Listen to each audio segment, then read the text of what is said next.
I am the Contessa of the Creative Contessa, and today we're going to be making a gluten-free, keto-friendly 15th century Neapolitan ravioli that has no dough whatsoever. It's the best part of the ravioli, in my opinion, the filling. So as always, we're going to start with our getting dressed, and while people cue on to the fact that there is a live stream, and I will discuss today's recipe and some of the interesting details surrounding this dish. So today's recipe is called Ravioli Bianchi, which means white ravioli. It's an interesting name because the very last instruction in the recipe is to add saffron if you like, which will make it not white. But it definitely calls a modern dish called ravioli nudi, which also has no dough, but ravioli nudi does have the addition of flour into the mixture to help it hold its shape, whereas today's recipe only uses flour as a light dredging at the very end before it goes into the boiling water. So it is truly, if you use the right flour, then it definitely fits keto 100%. So good morning, everyone. Good afternoon, good evening from wherever you are in the world. Yeah. So this recipe, Ravioli Bianchi, is actually mentioned in records of great feasts and festivities that occurred in medieval Italy. It actually appears in a record from the 14th century, of a series of banquets that were held around Christmas time to celebrate the knighting of the reigning Lord of Siena, Messere Bandinelli. His son Francesco was knighted, and I think it was 1322. And the festivities, it was a Christmas knighting, which was actually a pretty common time to be knighted in the Middle Ages. And his father arranged multiple days of banquets to celebrate the occasion leading up to Christmas and including Christmas Day itself.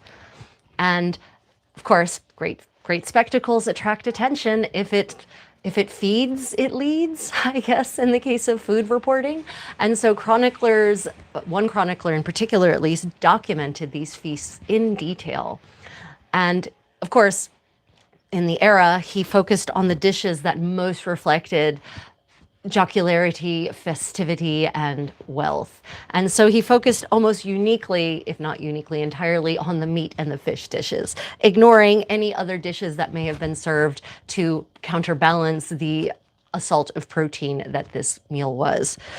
But I thought I would actually read to you some passages from this book about that festivity because it's pretty impressive. There was, on Christmas Day, apparently, Ser Bandinelli served 600 people a Christmas banquet. And this Christmas banquet was a gout sufferer's nightmare.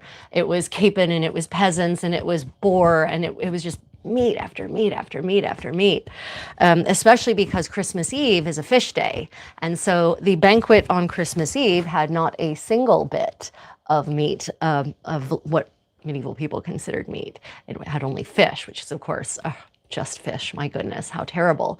And so they had to counterbalance that by going over the top on the land mammal and and birds on Christmas Day.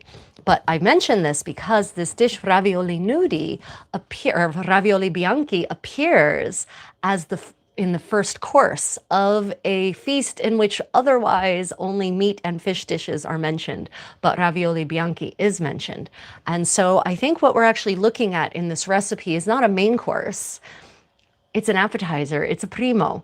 And to this day in Italy, that is generally the dining culture. The pasta dish is the first dish, right? It's your primo. And then your secondo is your meat dish or your fish dish.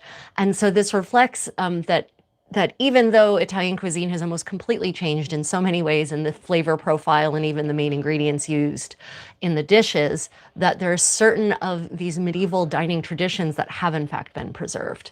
Yeah.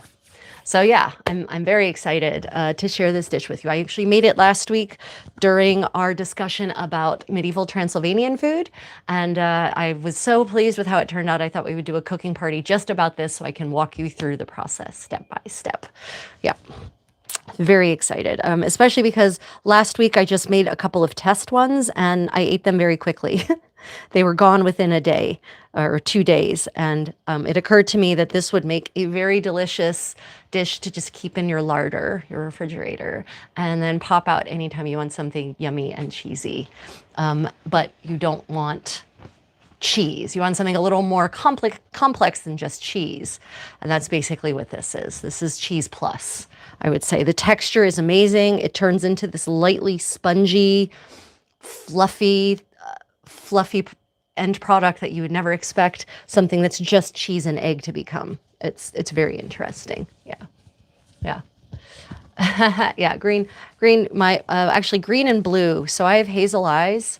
So my eyes turn whatever color, if I'm wearing green, then they turn green. If I'm wearing blue, they turn blue, which confuses people. My hair is also changes color based on what's around it, which is why some people think I'm blonde and some people think I'm redheaded and some people think I have brown hair.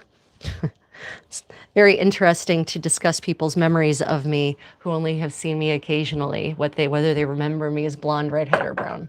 But my hair is my hair. I've never dyed it in any way, shape, or form. Okay, one last little thing, a little bit of bling to make this elegant dish. Now this dish, Ravioli Bianchi, is found only, or at least I've only found it, in this unpublished manuscript from the Morgan Library in New York. And the only place I have found it in particular is in, you can see all my little tags, the Medieval Kitchen, Recipes from France and Italy. And I don't know if this has been, Ryan, if you're watching, check and see if this book has been tagged under the products. This is an excellent book because it is not just a series of recipes that have been redacted so that you can just cook them, which there are. Every recipe has a completed version of it that you can just cook yourself if you want. But for every single recipe, they also provide the original text in translation, and then they discuss it, and then they talk about their choices, and then they provide a redaction, a modern recipe. I like to use it, I ignore the modern recipe, and I just use this for this very interesting collection of a variety of recipes from different sources. The other thing I really like about the Medieval Kitchen is that in the back, they actually provide all of the recipes transcribed, but in the original language, so that for those of us who are language geeks and professional translators who don't trust other people's translations, you can look in the back at the original language and see if you agree with the translation. And sometimes I have not, in fact, but that's because I am literally a professional translator. That's what I learned how to do. If you're enjoying this medieval cooking party, everyone, don't forget to double tap that screen and consider subscribing. Right, so let us get down to the series. Hold on, I've got to turn that light down, or I can't actually see what any of you are saying. It's super bright. Okay, so maybe now I can actually see the screen. Before it was just basically a halo. Okay, yeah, that's better. That's definitely much better. Let me see. Oh, everyone take a drink. No, definitely not witchcraft. Witches did not dress like this. This is how patrician ladies in Florence dressed in the 15th century. Definitely not witchcraft. Take a drink. Welcome to my medieval cooking party. So not witchcraft, we are cooking today. Although I guess some of you might think that cooking is indeed witchcraft. I've heard some people say that when I produce a particularly delicious dish. They call me a kitchen witch, which is, they mean that jokingly, not in any real way. Right. Okay, aprons on. Note that medieval aprons are all waist aprons for women. You never see them with, unless they're a midwife aiding in the birth of a child, medieval aprons never come up over the chest. And I'm pretty certain that's because the way they cooked, the stove is on the ground, more or less, or maybe a little above it, but the stove is not here, right? And most of the primary way in which things were mixed in the Middle Ages were big giant mortars like this, which went on the ground, not on a countertop. And they actually stood with a giant pestle and worked from here. So all of the splatter is actually happening down here. It's not happening at this level. This is my theory. There was no reason to have an apron that comes up and over your chest. That didn't really start until food preparation started being primarily at a higher level, including these range stoves, which don't get invented for another couple of centuries, really, from this point. Yep. Yeah. His ingredient measurements an issue for recipe translation. So let's look at the recipe. This is a great question. Thank you. Let us look at this recipe. Let us look at this recipe. Ryan, if you're there, Ryan, are you there? Yeah, might need you to do might need you to do your usual job. Twitchy, if you're there too, if you could step in. Okay, so let us look at the original recipe, because what you're going to find is that there are almost never measurements in the original recipe. So here we go. Ravioli Bianchi, white ravioli. Take some good provatura cheese and pound it well. And then, while continuing to pound, add a little butter, some ginger, and some cinnamon. For 1 provatura, add 3 well-beaten egg whites and an appropriate amount of sugar. Mix all these things together. Then make ravioli the length and thickness of a finger. Then roll them in good flour. Note that these ravioli should be made without dough. Note, glossed note added later in the margins by someone else who had a different view. But if you want, make them with dough. Do so. Boil them gently so that they do not break. Remove them when they have boiled and place them in bowls with sugar and cinnamon. You can color them yellow with saffron. Okay, so as you see, there are only 2 actual measurements in this whole thing. 1 provatura cheese, because provatura cheese comes as a ball, basically. They actually make, it's a stretchy cheese like mozzarella, and it comes in a ball, and they tie it from rope and hang it to dry, to age. And so that would have been a standard-ish size in this era. And 3 well-beaten egg whites. That's it. Those are all the measurements. So yeah, the measurements are really easy to translate because there are none. It is so rare that pre-16th century, in the 16th century, suddenly measurements come into play. And yes, then it can get tricky actually translating the measurements, because the measurements have changed drastically in some cases. And measurements used to be very, very local and even some cases not really regulated. So a foot in Florence would not be a foot in Rome. A pound in Florence would not be a pound in Rome, right? It's different measurements. So yes, there are people who have written entire dissertations on translating measurements in the Middle Ages from one polity to another and then to modern equivalents. And there's even debate about that. So yes, it can be tricky when there are measurements. Happily and unhappily for us, there are no measurements except for 3 egg whites to 1 provatura cheese. What I was not able to find out, and if you know this, tell me. I know how much a provatura cheese is now, how much it weighs. I have no idea how much it might have weighed in the Middle Ages. Okay, so it's spelled provatura cheese here, but the modern pronunciation and spelling is probatura. Italian in the 15th century is highly dialectal to the point, in some cases, of not being mutually comprehensible. And so spellings diverge drastically, not only from city to city in Italy, but sometimes within the same city, people will not spell things the same way because there is no standardized orthography in this era. Yeah. Yeah. So here's the thing. So no. So the comment is it was trial and error for the cook and the journeyman. It was not. They had their measurements. They knew the measurements here. What we have to remember about these recipe collections is that they are not meant for an average random person to just pick up and use to successfully execute a recipe. These aren't like modern cookbooks. These were expensive. These cookbooks were a labor of love. They were expensive. They were hand calligraphed. We're talking $50,000 to $100,000 for one of these cookbooks. I'm not exaggerating, because they were written on vellum. They were hand calligraphed.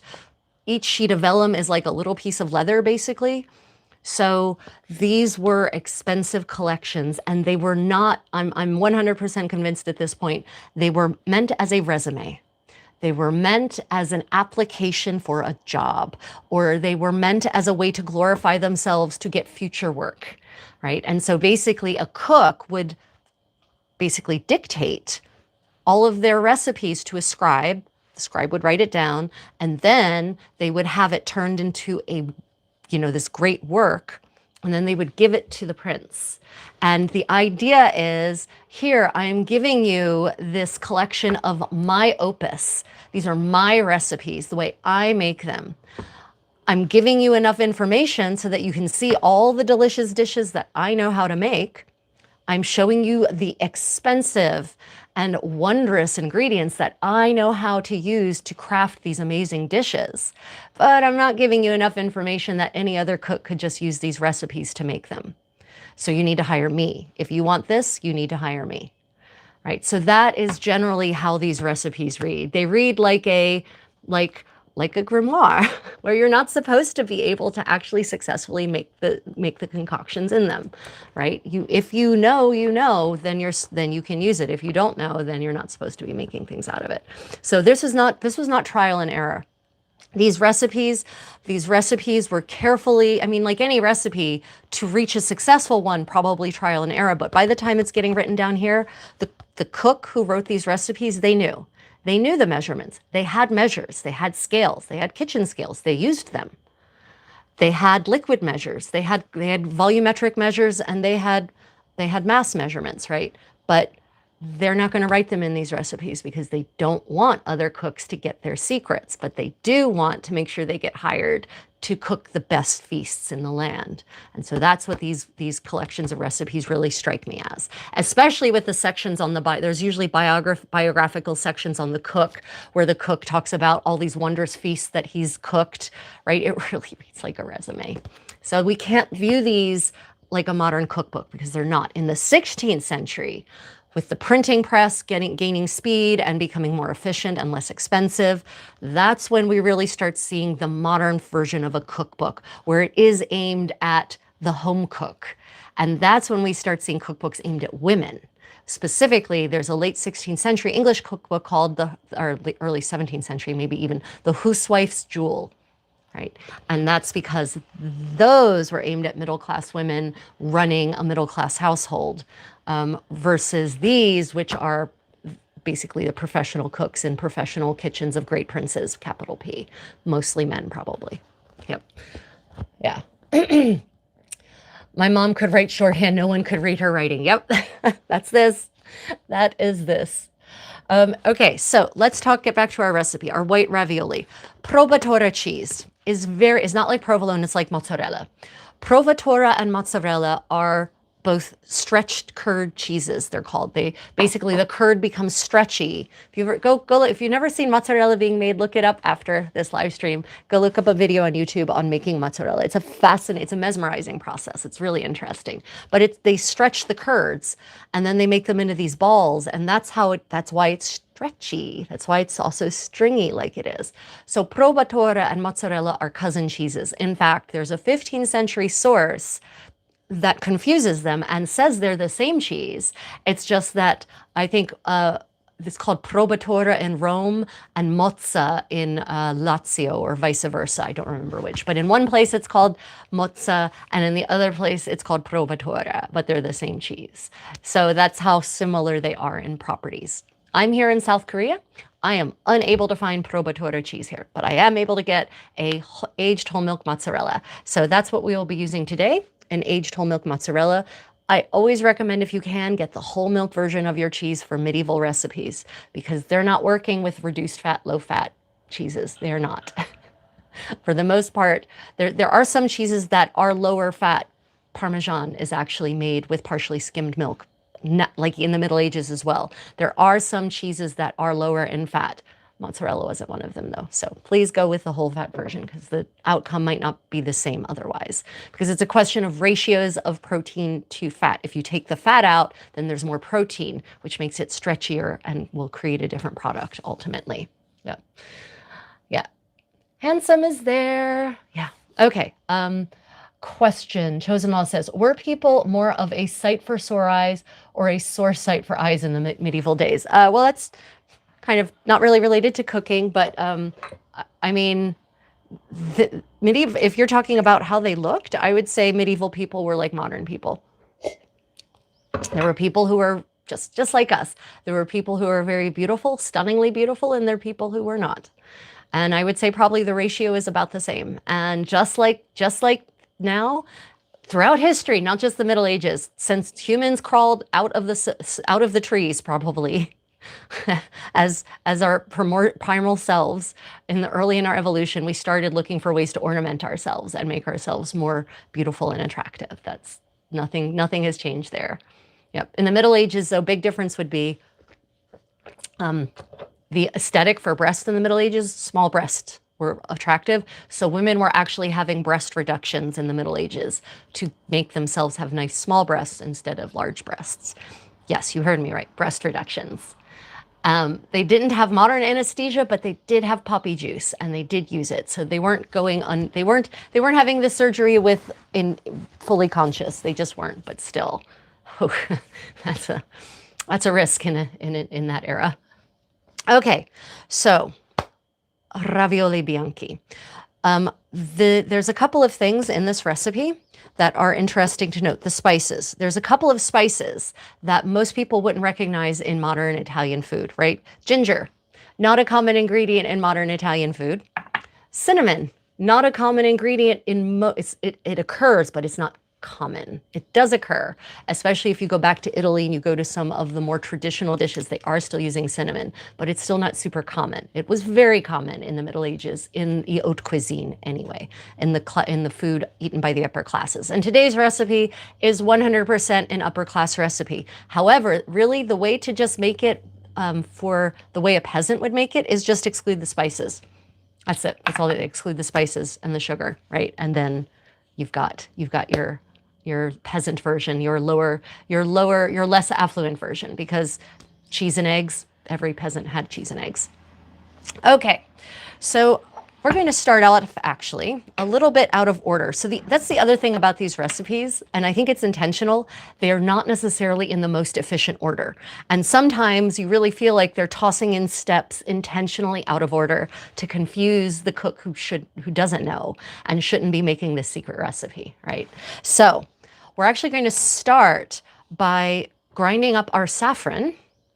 And mortar and pestle. Mortar and pestle, ladies and gentlemen, this is the medieval food processor par excellence. The mortar and pestle it's for everything. They use it for grinding, they use it for mixing, they use it for mashing. It is the one of the main food processors. Another important food processor in the medieval kitchen would be a strainer. They would actually push mixtures through the strainer to make it smooth and creamy.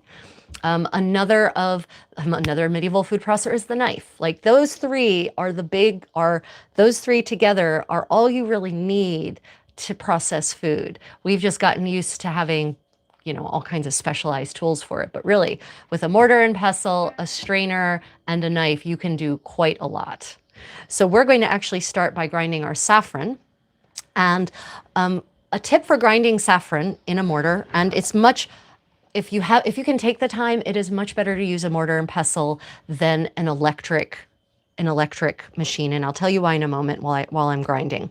So we're actually going to put our saffron in and this is actually a lot of saffron. I'm going to use about half of that for the amount of cheese I have. Ugh, so hard to, I rinsed this out this morning. There's a little bit of water pooling in the bottom. Okay, dry that out. Okay, I'm going to use about half this much saffron. Saffron is the stamen of a specific saffron crocus. There's a lot of fake saffron out there in markets, in spice bazaars in particular, especially, sadly, in the Middle East. Friends of mine have gotten hoodwinked in Egypt and in Istanbul and in India. So they will sell you, instead of real saffron, they will sell you dandelion blossoms or something similar to that. So saffron is identifiable because it's bright red and it's very thin. It's thin. It's not orange, it's not yellow, it's bright red, and it's thin and string-like, like threads, basically.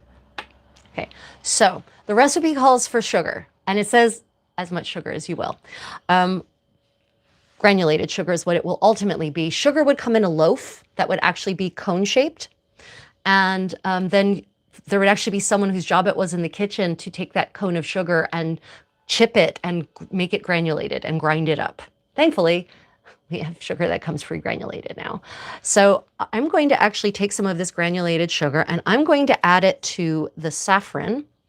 Why am I doing that? Well, one, the recipe calls for sugar later anyway. Two, the granulated sugar will actually help you grind the saffron faster and better because the granules will actually provide a counterpoint for grinding. So it helps give you something against which to grind in the bowl.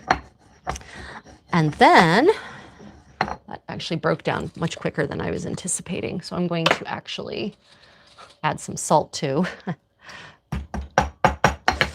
And then after this is all ground up, the next thing I'm going to do is I'm going to put the egg white right in here. And I'm going to infuse the egg white with the saffron, because that way the egg white will fully extract all of the color, not all, but more of the color and the flavor from the saffron strands. And then that will be mixed into that's what we have. That will be mixed into, I'm gonna raise this up and lower it like a little bit. Yeah. And then that will actually end up distributed throughout the mixture much more efficiently. Okay, so this said to use 3 egg whites for 1 provatura cheese. Based on the modern size of provatura, this is about 1/3 of that.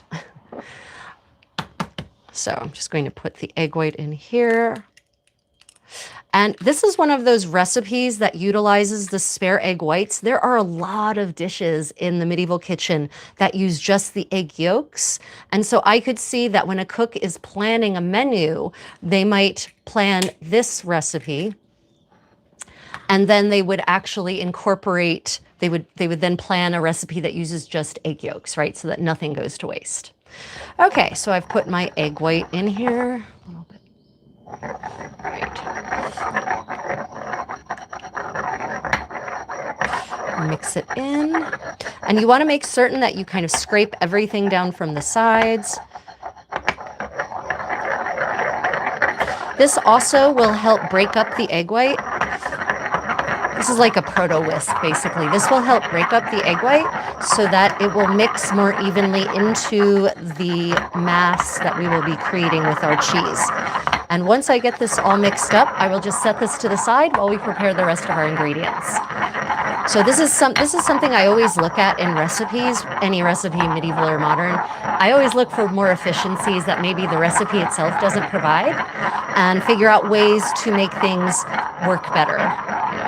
So if I see something, for example, that needs to marinate or soak, then I do that first, set it to the side, and then continue on with the food prep. Remember to always shift from your left to your right hand so that you don't have one arm that's Popeye strength and the other arm not able to hold a piece of paper. Ryan's about to say he feels seen, probably. Oh yeah, fresh sugar cane. Have any of you had fresh sugar cane? It's a completely different beast from granulated refined white sugar, right? Because sugar cane still has everything in it. It's a plant. So if you have a chance to actually try sugar cane, you should take it. The white refined sugar that we get now is such a sad, pale version of what it starts off as, really, as a plant. Sugar in medieval Europe is present. It's a luxury good. Even in this part of the 15th century, it's still a luxury item.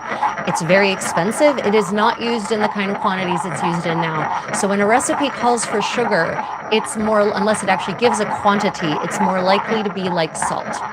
And the reason, there's actually a very good reason to use sugar in this recipe, because provatura and mozzarella are very salty cheeses.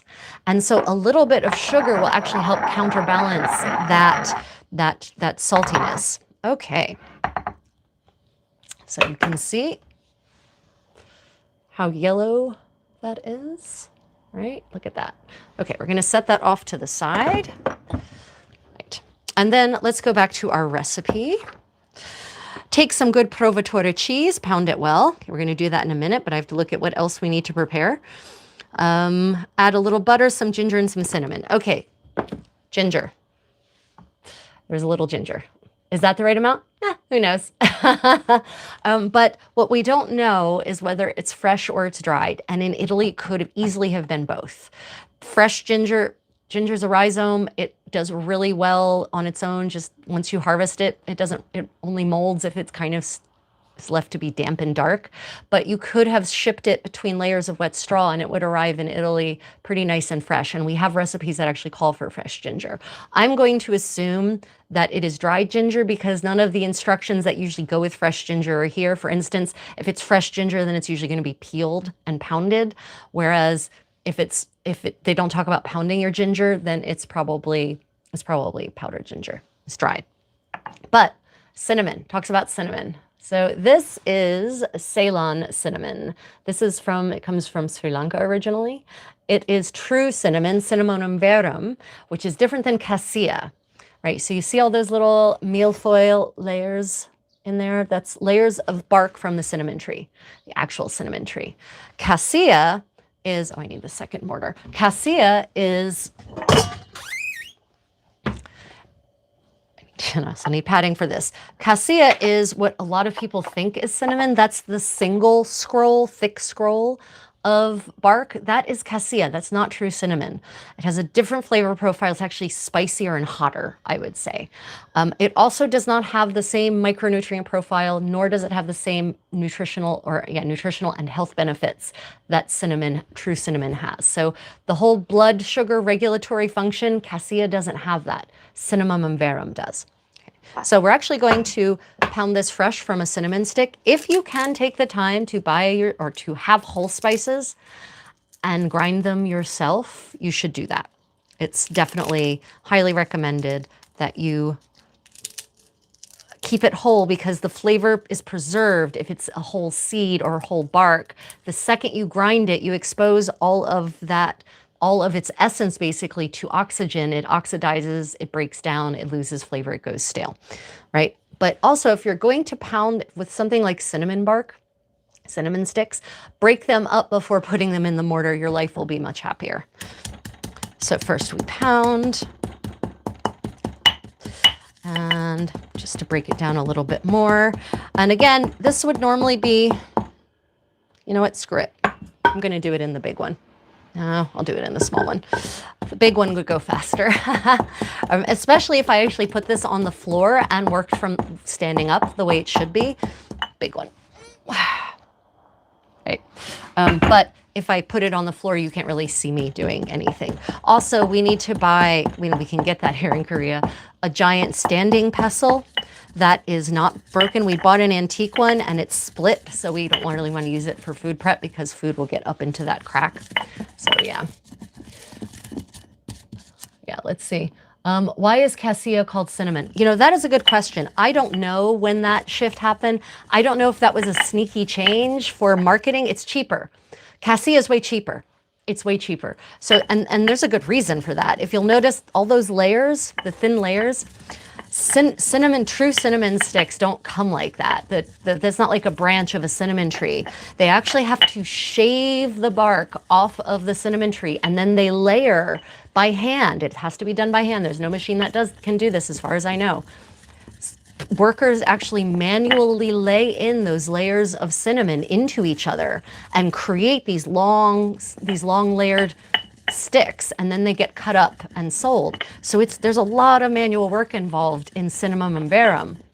Whereas for cassia, it comes right off of the tree like that. You scrape it off and it forms that scroll. There's no labor, there's no layering it together for packaging and shipping. So I think it's cheaper.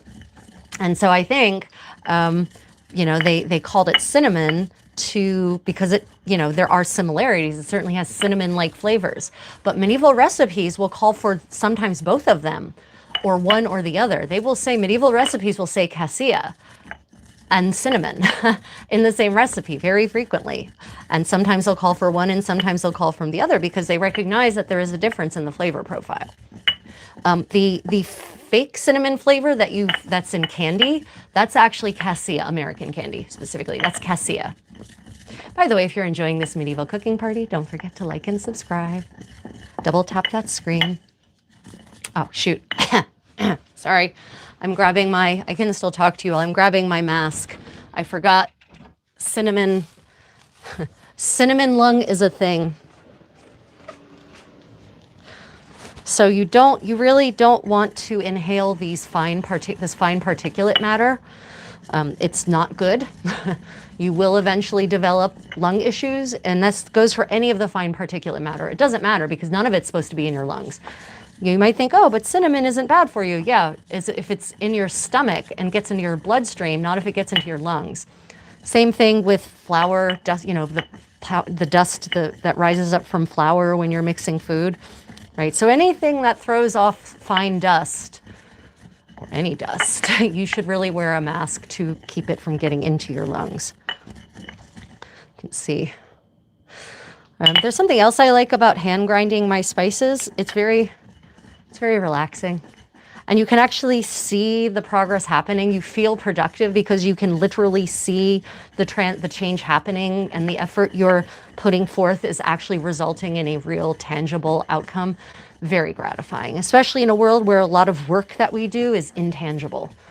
You don't really see the product, the results of your efforts, because there isn't necessarily a physical product at the end of them. Here, there's a physical product at the end, and that's very relaxing to me.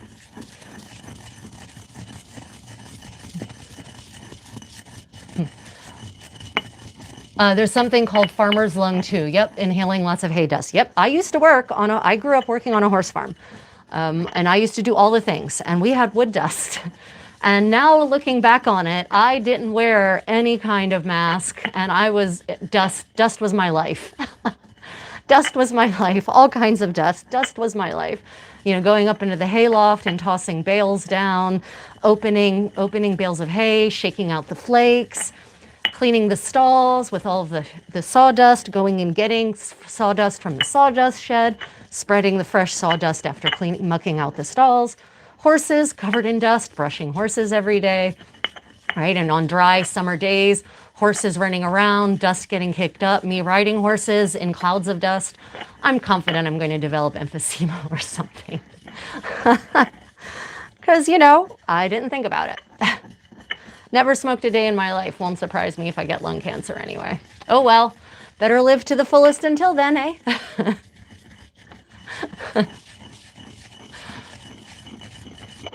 Yep.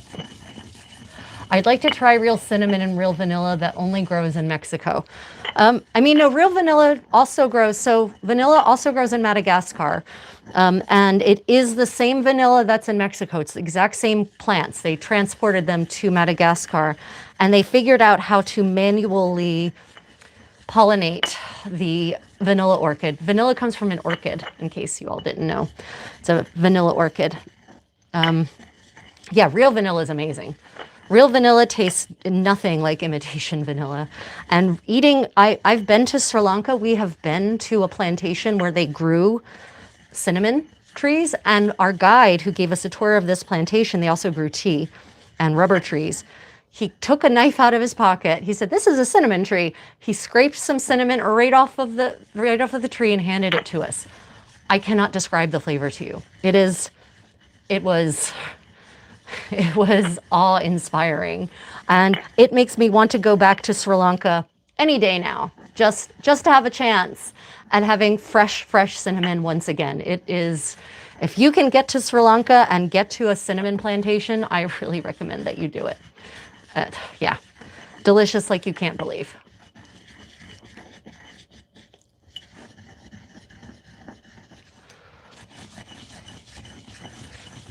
Yeah.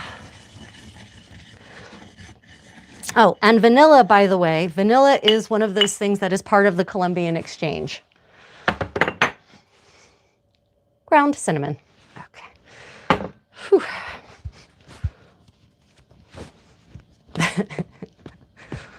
I guess if you're going to die of lung disease, at least it's from cinnamon.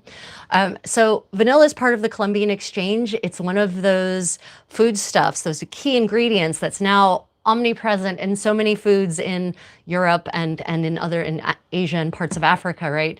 But wasn't there before 1492. It couldn't be there. So in Europe, before the advent of vanilla as a primary flavor enhancer and flavor giver, rosewater was the flavor enhancer and flavor giver of choice. So lots of medieval recipes, upper class medieval recipes, obviously, prescribe rosewater to be added at the very end usually. So you get maximum rosewater flavor. And actually, if you think about it, vanilla is really expensive. Like real vanilla is actually expensive. So there are actually parallels between the luxury item that rosewater would have been in the Middle Ages and vanilla now, especially now with inflation. Woohoo, good times. The worst timeline. Okay, great. So, white ravioli. Let's go back to our recipe. So we've prepared our cinnamon. Excellent. Our butter is already made. This is New Zealand grass-fed butter. Look at that beautiful yellow color. This is what your butter should look like. If your butter is white and waxy, you shouldn't eat it. It's bad for you. Okay, some butter, some ginger, some cinnamon. But first we need to pound our cheese. Okay. Now we're breaking out the big guns. Right. This is, I guess I could have used the wooden one. We'll use this one. This is about the size that a medieval mortar would have been. And as I said, in the Middle Ages, mortars were actually put on the ground and you would stand up. And I don't remember where I put the giant pestle. There's actually a pestle that comes up to about here, and you would actually stand up and do the pounding while standing, and then you can put the full force of your body into the effort instead of just your forearms. But if I did that, as I said, you couldn't really see it with my current setup. So we're going to go ahead and put our cheese in. And again, I recommend breaking anything that you put into a mortar. If you can break it up a little bit first, give it a rough chop, then do that. It will make your life easier. In the case of mozzarella cheese, I can just pull it apart really easily. So yeah, pull it apart first. It will make the process go faster. Right. Welcome to food processing in the Middle Ages. Yeah. So something I did with these last week is I was experimenting. I actually took some of the leftover mixture and I added rice flour to it, and it turned into the most yummy rice flour cheese gnocchi you can imagine. I might do that again today. Okay, I have a second. Where's my second mortar? Or second pestle? I have a better pestle than this one, actually. Oh no. What did I do with the other pestle? Nope, that is not it. Okay, well, I have a second pestle that actually works better than this one, but that's okay. Okay, so when they say pound, they mean literally pounding. And you will see that actually it happens very quickly that it starts mashing up. Now, this recipe actually says that while you are pounding, you should start adding these ingredients. So you have to decide at what point you should start adding these ingredients. I like to get it to the point where it's no longer really recognizable as stringy pieces, right? But it's not yet sort of turned into a mass yet. Okay, so it says then that we should add our ginger as we pound. And that's actually a very interesting detail, because there are modern recipes that say that, right? As your cake, for instance, add the eggs one by one as you mix. Add your vanilla as you mix. So the same thing is happening here. Cinnamon. And again, we don't know how much cinnamon, right? Just some amount of cinnamon.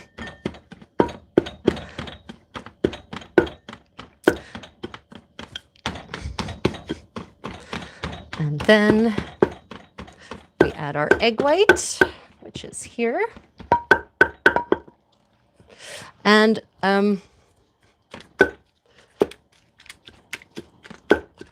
Once I add the egg white, I'm going to beat a little less vigorously because we've got saffron now. And remember I talked about splattering? Actually, I should probably, oh well. If it's on the ground and it splatters, it wouldn't matter. It would splatter onto my apron that is covering my skirt. Unfortunately, I'm doing this in not the medieval way and working on the countertop, which means that if it splatters, it's going to hit something white. And saffron is one of the few food-based dyestuffs that is not fugitive, which means it will actually stain your garments yellow, and it will stay yellow until someday it eventually finally fades away. Let's see if I can.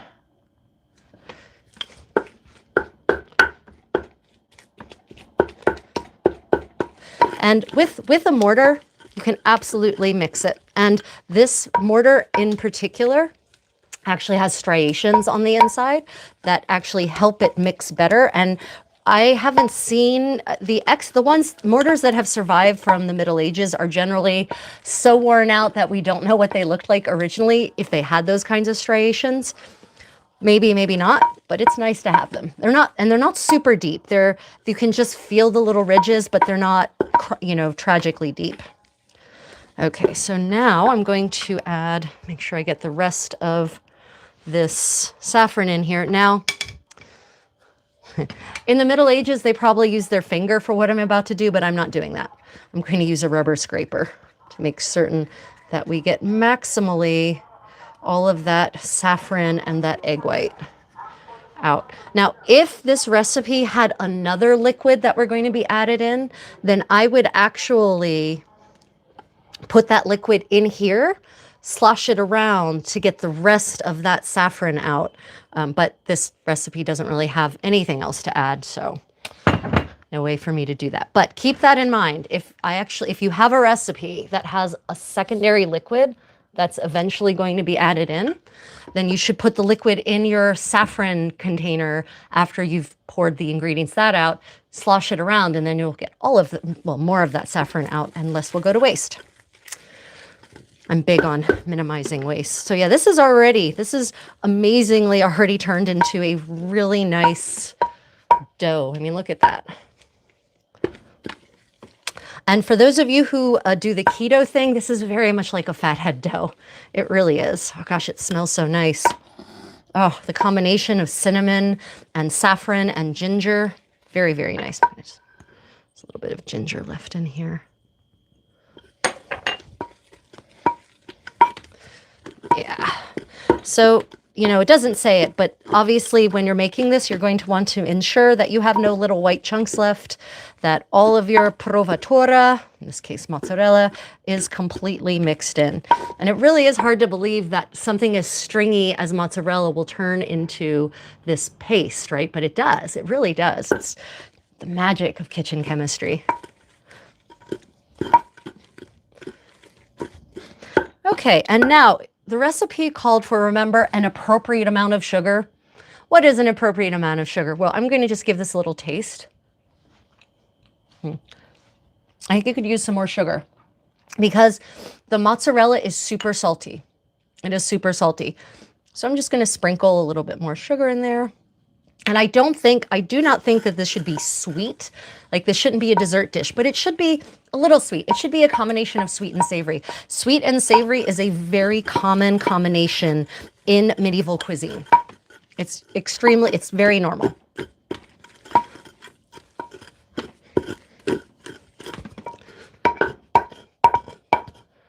Yeah, cheese and cinnamon. I mean, cheese and cinnamon is super delicious. You'd be amazed. And if you think about it, have you ever had cheesecake? Have you ever had cheesecake? Have you ever had pumpkin cheesecake? Cheese and cinnamon, right? Like you might think we tend to forget that dishes like cheesecake are cheese. That is cheese, right? So yeah, cheese and cinnamon is a great combination. Cheese, cinnamon, ginger, and saffron. And in the West, we have some vestiges still in Europe and the United States of these medieval dishes where you have sweet spices and savory combinations. Cranberry sauce for your turkey at Thanksgiving, for instance, is a sweet and savory combination, right? pickled Sauerbraten in Germany. Sauerbraten is a pickled pork roast, and it's pickled with sweet spices, right? So it's vinegar and cinnamon, and I think some people use allspice now, and juniper berries and some other what most people would consider sweet spices, but it's savory. So that's not completely gone from our cuisine, but it is largely gone. But in the Middle Ages, it was 100% still there. Okay, let's give it another taste. A little more sugar. Not much, it's almost there. In my world, the appropriate amount of sugar is just enough to counter the extreme saltiness of the mozzarella cheese, but not enough to make it dessert-like sweet. Remember, these are generally served as an appetizer on Italian menus in the 14th and 15th century. These ravioli bianchi tend to start the meal. And so they're not meant to be eaten in large quantities. They're just meant to be eaten sort of as an appetizer. Yeah. Okay.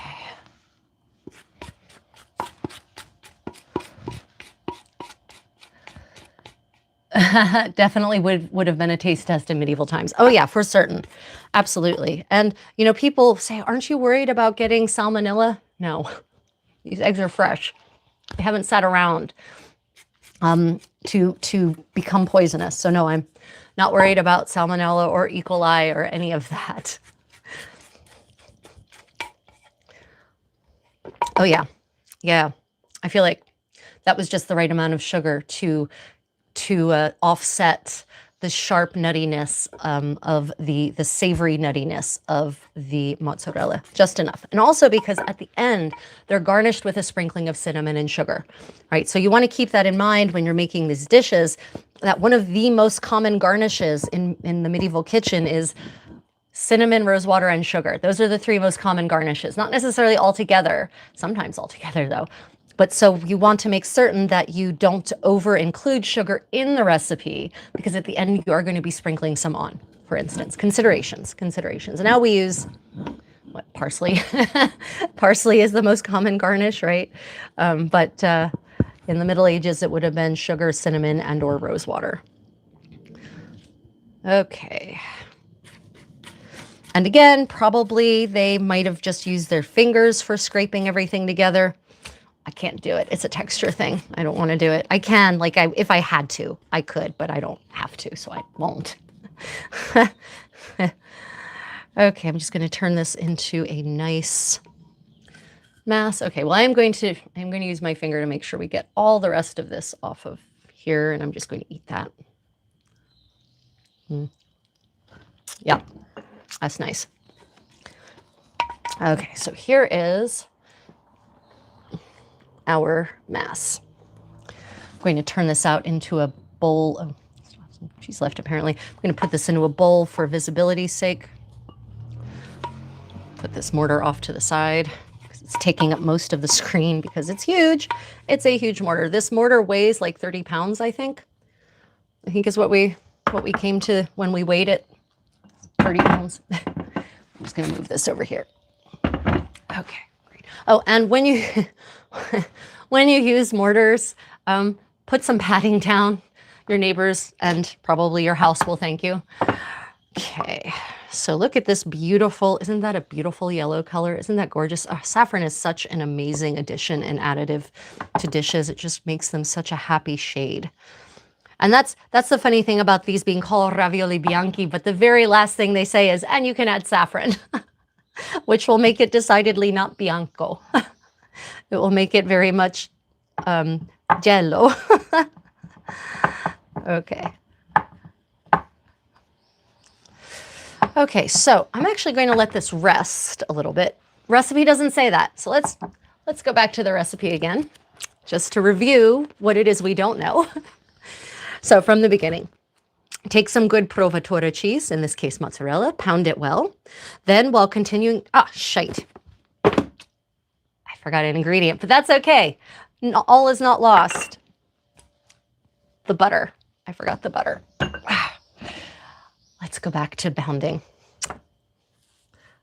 Got talking to everyone and I forgot all about the butter. Take some butter. How much butter? I don't know. We're going with about a tablespoon.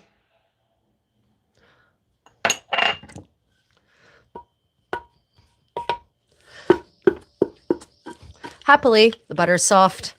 The dough is soft. It will be just fine. And I am going to call this a dough because it really does have very dough-like properties. Seriously. As you can see, it just, the pestle makes a really good mixer. You know, we think we have to have whisks. We have to use whisks. And I love whisks. I'm a whisk person. In my modern kitchen, modern cooking, I use whisks for anything where it will not become annoyingly jammed up in the tines of the whisk. However, what I've learned by doing all kinds of medieval cooking using medieval equipment is that these kitchen tools are nice, but they're not necessary for most applications. There are, however, some dishes that have come about in the wake of implements such as the whisk being invented, because the whisk did allow us to start creating lofty levels of egg whites that you really just couldn't achieve with just a single tined instrument like a pestle, right? So don't get me wrong, there are some things for which we really do need these more specialized kitchen tools, but that's why those dishes didn't exist yet, because they didn't have the kitchen tools to make them yet. It's also cakes. Seriously, a modern cake would have just turned into a sadly burnt lump in a medieval oven probably, because they couldn't control the temperature like that. You know, modern Western style cakes, fluffy cakes made of expensive wheat flour and sugar and butter and eggs, right? You need to be able to control the temperature of your oven really carefully for those to turn out well. And a medieval oven just didn't have that kind of motility. So, you know, you needed to have a different kind of oven, more controllable, before you could really start making those kinds of dishes, which is why the cake of Marie Antoinette fame, Haas, if you're there, this is for you, baby. The cake of Marie Antoinette fame was not cake. She didn't say gâteau. If she said that statement at all, which there's much debate about. But if she did say it, then she said, laissez-les manger brioche. Brioche, which is not cake. It's an enriched yeast bread. It's enriched with butter and eggs and milk, which makes it fluffier, which makes it sweeter, which makes it more delicate, but it is still bread. It is not a cake. So there was no cake back then. The leavener that allowed modern cake to come into existence doesn't get invented until the end of the 18th century, and it doesn't really start seeing wide dispersion until the 19th century. You just can't, yeast will not have that same effect. Yeast has impacts on the gluten structure, for instance, of your dough your batter that's going to make it not very fluffy and crumbly. It's going to make it chewy. So yeah, the Marie Antoinette didn't have cake, she had brioche. And the word cake used to just mean was a loaf. Like in Middle English, it just meant a loaf. It wasn't a specific baked good. It was more the shape of a thing. And so you have non-edible cake as well. Okay, let's try again with our transferring our dough out. Okay. Here we go.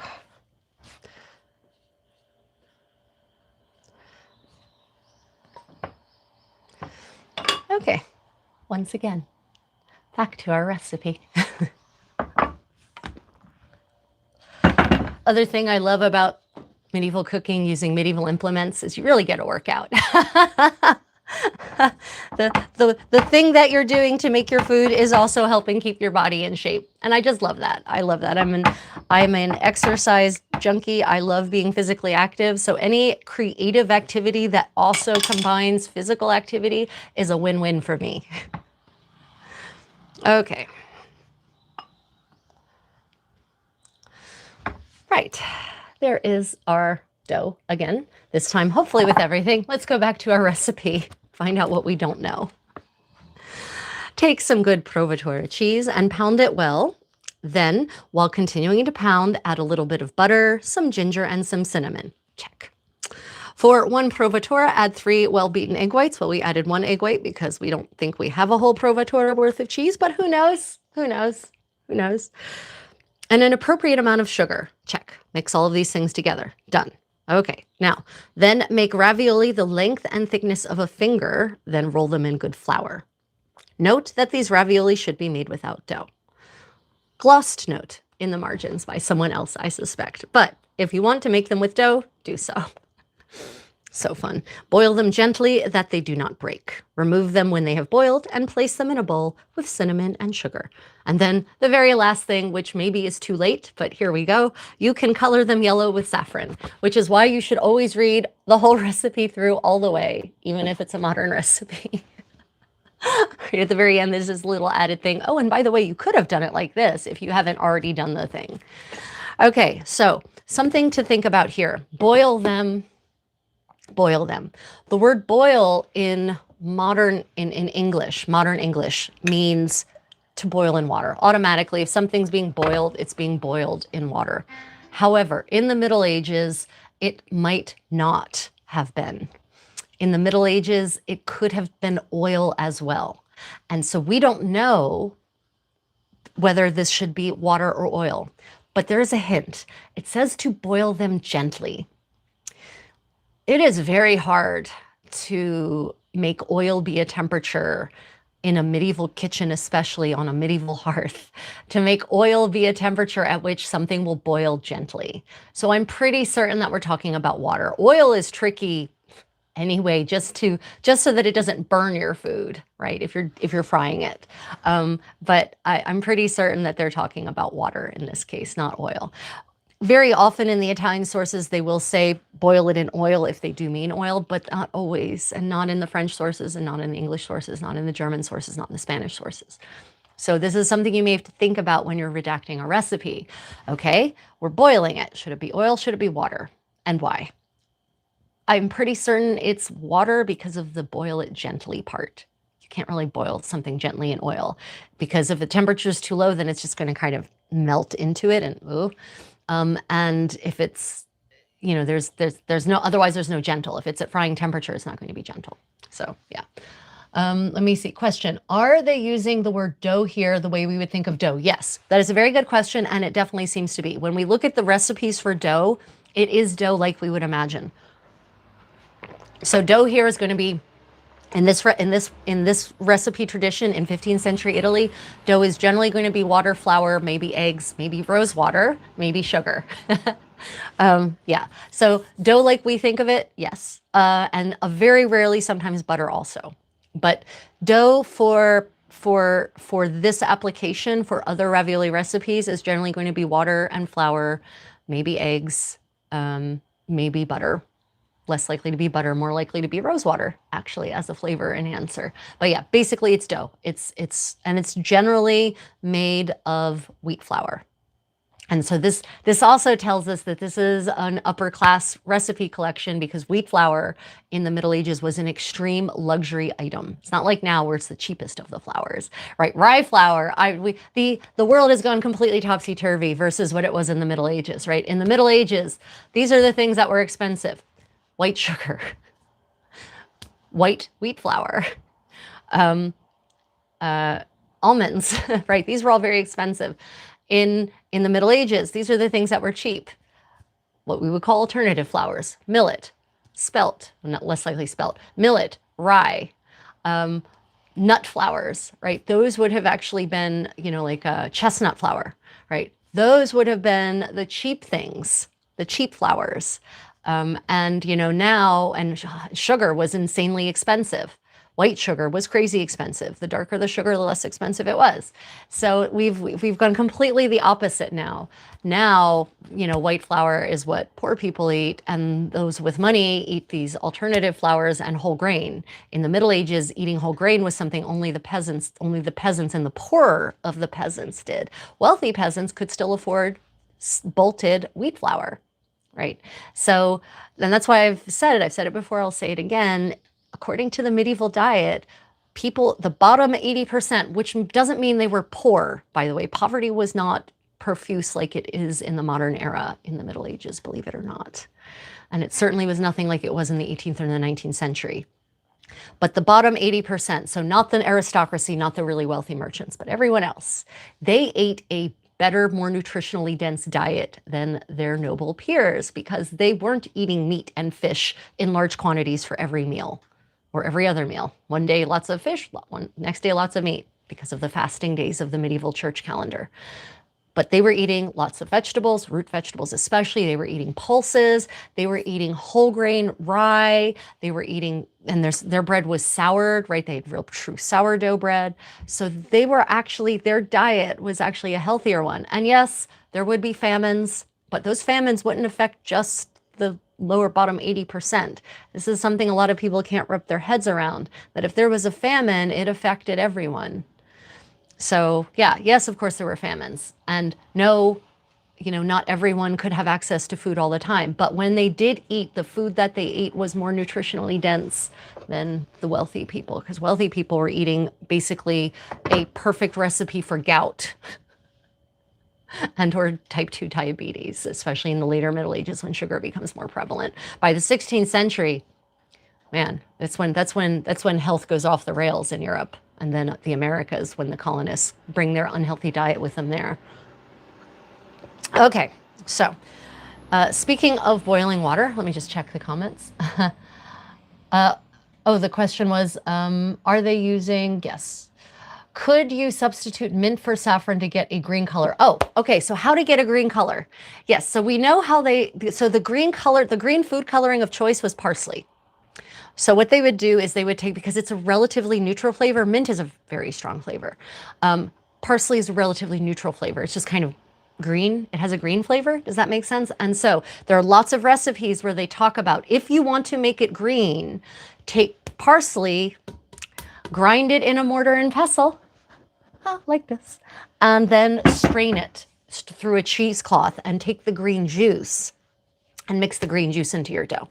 That seems to be the method of choice for making things green. I mean, if you like mint flavor, then you could absolutely do that yourself. They didn't seem to do that though, and that's probably because mint, that would significantly change the flavor profile of the dish, whereas dyeing something green with parsley juice isn't going to impact it as much. And that's a great question. Man, awesome question. Did they know what diabetes was then? Yes, Ayla, they did. They called it the sugar disease. There's a different, not that. They called it sweet urine. When you had sweet urine, they knew what it was. They knew what it was. And they knew that if you had it, you weren't going to live very long. Because back then urinalysis was absolutely a thing, but they didn't have machines. They had human machines. Doctors would actually taste the urine. And I know all of you are going to say, oh, that's disgusting. But actually, doctors who are well trained now should still be able to taste urine and to figure out what's wrong with the patient, right? That's actually a skill they should still have.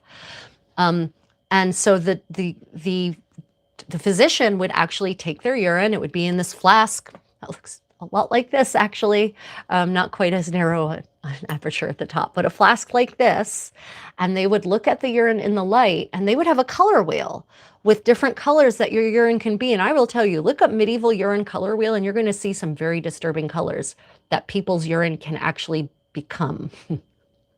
And it actually the urine wheel actually says what is wrong with the patient based on the color of the urine and also the taste and the smell of the urine. And so the physicians would actually taste the urine just a little bit.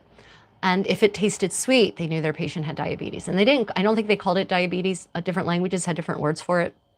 But they knew that if you had it, you were probably not long for this world. And they would, unfortunately, they would try to change their diet based on the four humors, which may or may not actually result in changing the diet enough to counter the diabetes. And babies born with type 1 diabetes, they're probably the babies that didn't make it out of infancy, right? The babies that just didn't thrive because the lactose in their mother's milk was literally killing them. So yeah, type 1 diabetes, that was pretty much an instant death sentence. Type 2 diabetes was a gradual death sentence. Yeah. I think they call it sugar sickness. Yeah, that's it. It was the sugar sickness. Yep. Oh, I saw that in Outlander. Oh, I couldn't watch Outlander very far because it's just too much of torture porn. I I mean, and she's just so mean to her characters. It's just too much. It's just too much. I read the books pretty far. Reading it is one thing, seeing it acted out is another. Okay, so we have here our mass. This is the filling for our ravioli bianchi. And for those just joining, welcome to my medieval cooking party. We are making an Italian dish from Naples in the middle of the 15th century called ravioli nudi. This is a keto-friendly dish. And we're actually about to turn on the water, light the fire under my pot. So here is my actually traditional Korean clay cooking pot, but it really doubles really well as a medieval style ceramic clay cooking pot. So I've put some water in there, and we're just going to take my flint and steel and light the fire underneath. And clay cooking pots, I love clay cooking pots because they heat evenly, they retain the heat really well, and you can actually just leave the things in the pot because it has this nice lid. And then you can actually pop it in the refrigerator when it's cooled down. And this is a neat feature. So this one has, you see this lid, how it has this spoon, this bowl, basically this trough. If I wanted to, ooh, maybe I shouldn't put my white. Well, there's a saffron stain there now. This, you can actually put hot coals in here. So I could actually use this clay pot on the coals in a fire, and you nestle it into coals underneath, and then you put coals on top. And then this can actually become its own little Dutch oven, like what we would call a Dutch oven, but they just called a pot with coals on top. But that is the typical version of an oven that an average kitchen would have. Most kitchens, not even in noble households, most kitchens themselves didn't have ovens. Ovens were generally out in the courtyard somewhere else, and only wealthy households had them. Everyone else had to use the communal ovens that were part of the town's or village's infrastructure. That's what the baker did. The baker was the person not who didn't bake the bread generally. They baked other people's bread and other people's pies and other people's baked goods for them in their oven. And if you think about that from a cost perspective, ovens would be fantastically expensive to operate because you have to have lots of wood for them, lots of wood. They eat monstrous amounts of wood to get them up to heat. And that's expensive in the Middle Ages. That's fuel. It's not free. You know, yes, there are certain places have foraging rights where you can go and forage fallen wood, but most of the trees in the forest are owned by someone. And you can't just go chop other people's trees down, or you get arrested for poaching and possibly executed for it, right? So that means that having one person operate an oven and you pay that person basically to rent some time in the oven is way more cost effective than bringing your own oven up to temperature and then just baking a loaf of bread. Like, you would never do that like we do now. That just wouldn't happen. There would maybe be a day if you had an oven and it was just your oven for your farm, for instance, you might have one day a week where you actually brought your oven up to temperature and you did a whole bunch of baking. And we actually see that in the labors of the month. If you look at depictions of peasants in their estates doing the things for each of the month, there's often a depiction of an oven on, I don't remember, usually it's like October or November, and you'll see that the oven's on and they're baking a lot of loaves of bread at once. It's because they would bake a bunch at once, and then that would get them through the week, or maybe the next 2 weeks, even in some cases. Right? Rye bread, for instance, goes stale much more slowly, and they would have been more likely eating rye than they would have wheat. And so if any of you have lived in Germany and bought one of those big, huge loaves of Sauerteig Roggenbrot, and then just kind of eaten off of it for 2 weeks, like a student, like I used to when I was a poor student at the University of Heidelberg, right? And that's because it doesn't, if you keep it covered and it doesn't dry out, it doesn't go bad. And it slowly, and especially in a moist environment like Germany, it doesn't even dry out very much. It gets a little dry, but it doesn't become a rock, right? And so you can just eat off of that loaf for the next 2 weeks. So, you know, having a private oven was a sign of real wealth, especially if you could afford to fire it up every day. But for the most part, most places had communal ovens. Also because in cities and towns, you don't want every house lighting up a big fire. in an oven every day in addition to their cooking fire. That's a recipe for a city that gets burnt down frequently. So yeah, communal baking for the win. And that was the role of the baker. That was the role of the baker. The role of the baker was in fact to bake the items, not to make the items that got baked. Yep.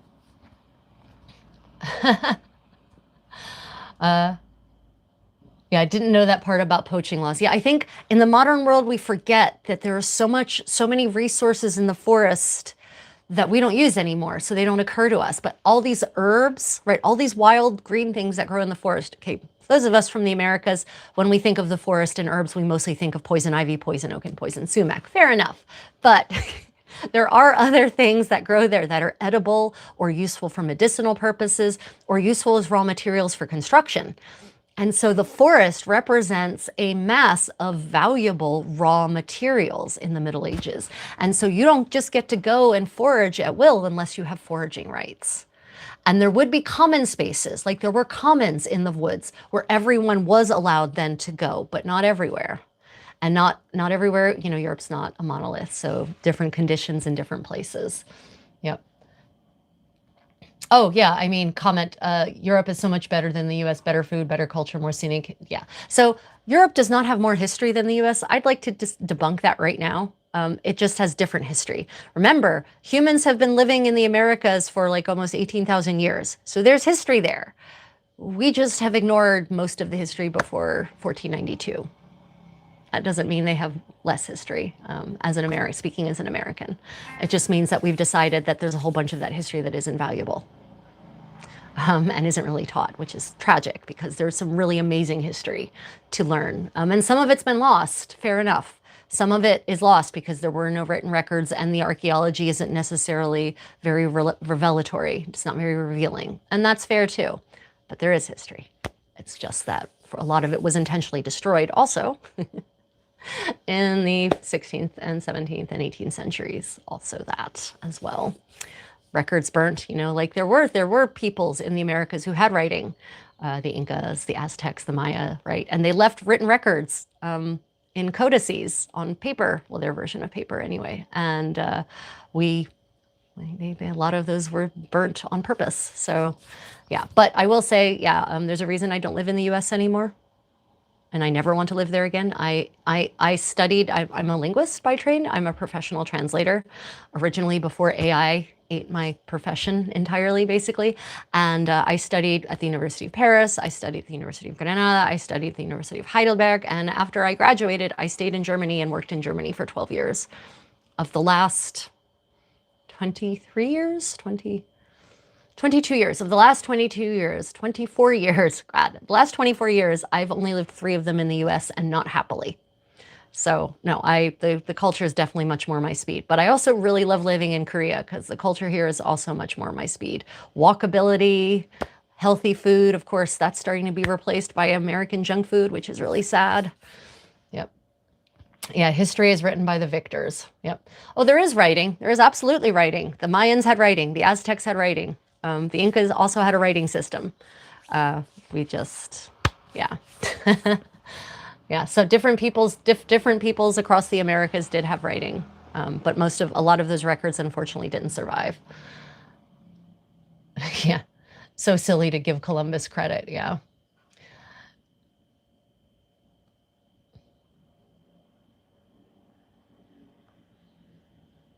Yeah, so when I was studying translation, there was a career. Like 30 years ago, no one thought, when I started studying foreign languages, no one thought that translation would get eaten by the machines. No one thought that would happen, especially not this soon. But here we are.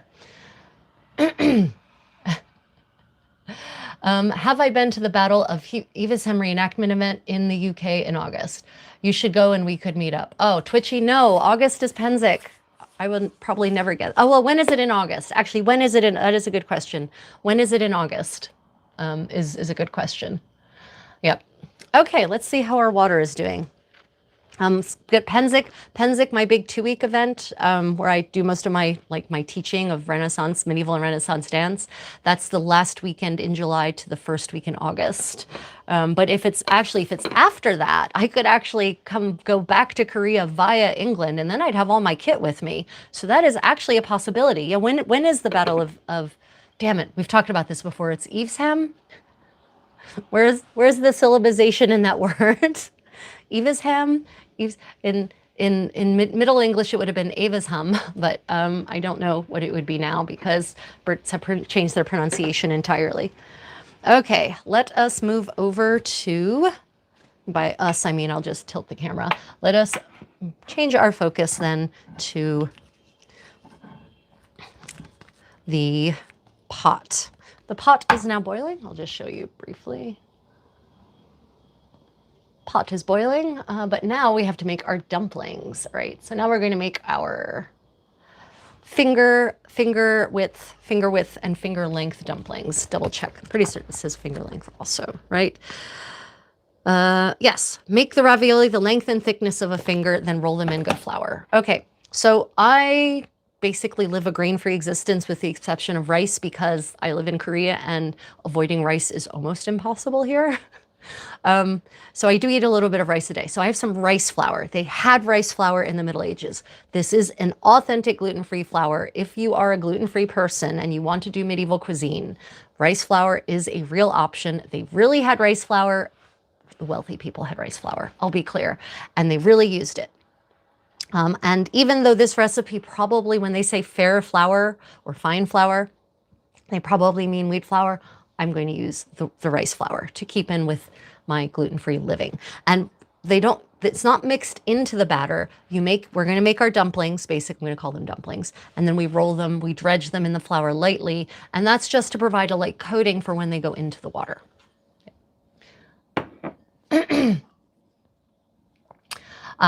Evesham. Okay, Evesham. Got it. Thank you. I was wondering where the syllabization was there. Oh, the 1st to the 2nd of audience. Oh no, that's right in the middle of that event. That's terrible. See, the Pennsic isn't just a chance for me to go to a medieval fair. It's also a big family thing. It's a family reunion. It's where my sisters, my brother-in-law, my father, and I and my niece get together every year because we all do it together. Oh man, that makes me sad. We can pick a different event though. We should pick a different event. We can pick a different event. I can go to a different event in the UK. There's got to be other good living history things we could go to together. Okay. And the next time I'm in the UK, I will definitely reach out so we can at least get together for some coffee, damn it. But we're going to see each other for our pilgrimage here at the in end of September, which I'm really excited about. I've started dreaming about it. Yeah, why did they not value other cultures like the Inca and the Maya? Yeah, racism. It's just racism. She's right. It's racism. And also a little bit of religiosism. Religiosism. Not, it was about, these are not Christian texts also. And also, we want these people to convert to Christianity. If they retain any of their culture, then how can they be really Christian? Yeah. Okay, so I'm going to just give my hands a quick rinse, quick wash. Dry them off, and now we're going to mold our dough into our finger width and finger length dumplings. And of course, you're going to say to me, whose finger? Which finger? Who knows? But we're going to start that way. We're going to start with just one of my fingers-ish. Okay. Oh, wait. I wanted to show you a replica of a medieval spoon. Except I washed the medieval spoon and don't know what, there it is. Fantastic. This is a replica of an extant medieval spoon. Isn't that beautiful? But notice the difference in the bowl size. Modern spoon, medieval spoon. Much bigger, more bowl-like spoon, right? Right, and this one has a lady's head on the bottom. Really pretty, right? Okay, so I'm going to use this to actually scoop out some of this. I'm also going to, even though it doesn't say this, but this is a technique I always do when I'm rolling anything like this. I coat my hands and fingers in flour too, right? Okay. Take a little bit out. Lightly roll between our hands like so.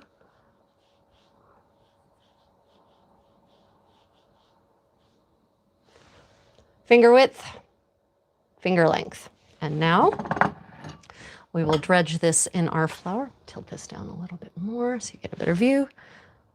Just kind of lightly roll it. Right, and then it says to place it in the gently boiling water.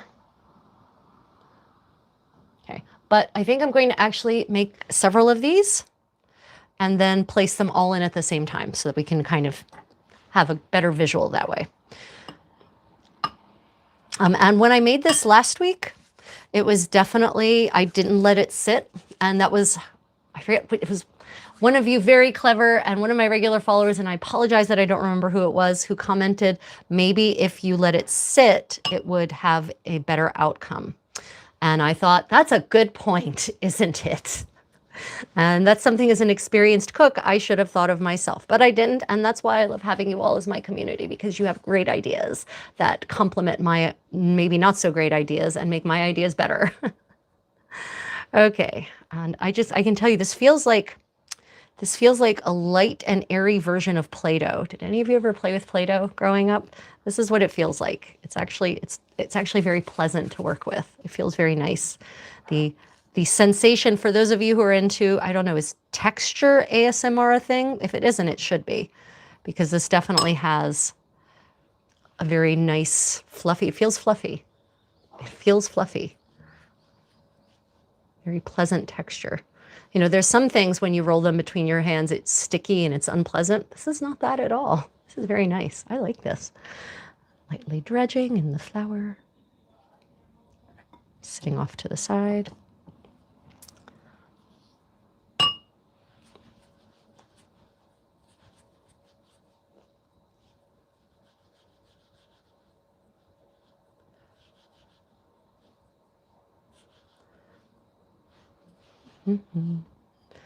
Now, what happened when I made these last week is that they flattened out into these little oblong sheets. These little oblong sheets of dough that were about 1/8 of an inch. Were about 1/8 of an inch thick and, sort of rounded edges. And at first I thought, oh, that can't be right. And then I thought, maybe that is right. Maybe that is the point. And then you can layer it with cinnamon and sugar, kind of like a lasagna, right? So maybe that is actually the desired outcome. Unfortunately, I've never seen a depiction of these from the era, so I don't know. But it could be, right? We should check our assumptions at the door, basically, especially because they are mostly assumptions. Yeah. What was the dominant religion before Christianity? Oh gosh, yeah, Twitchy, that's exactly right. Depends on where you are. Dominant is maybe the wrong word. What sort of religious, yeah. In Italy, well, there were religion before, yeah. So religion in most of Europe before Christianity wouldn't have had the shape that religious practices have now, for the most part.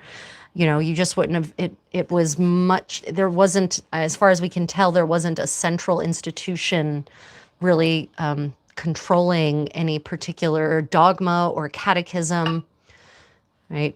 Even in Rome, Roman religion before Christianity was more cult-based, and where you would actually participate in different temples that were worshipped specific gods or goddesses, right? And there were, and in Rome, especially in ancient Rome, pre-Christian Rome, even after Christianity started playing a part, you had these cults like the cult of Mithras, where they were called mystery cults, because if you weren't in the cult, you didn't actually necessarily know what was going on in the cult.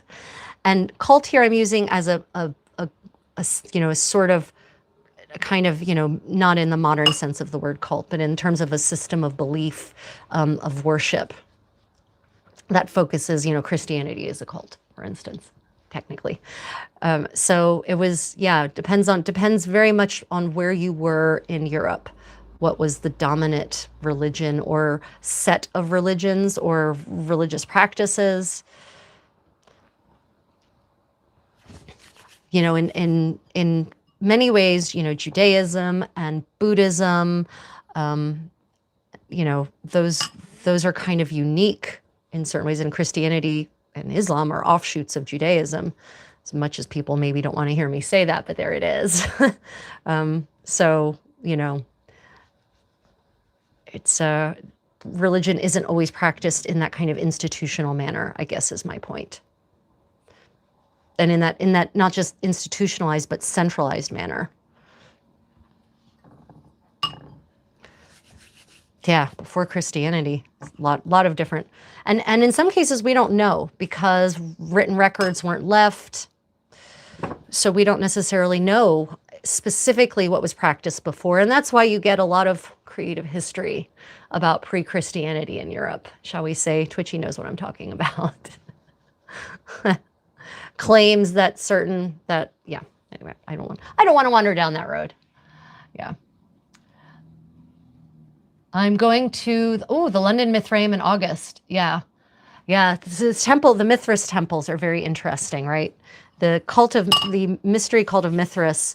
And there's a lot of debate about the cult of Mithras and what it actually was,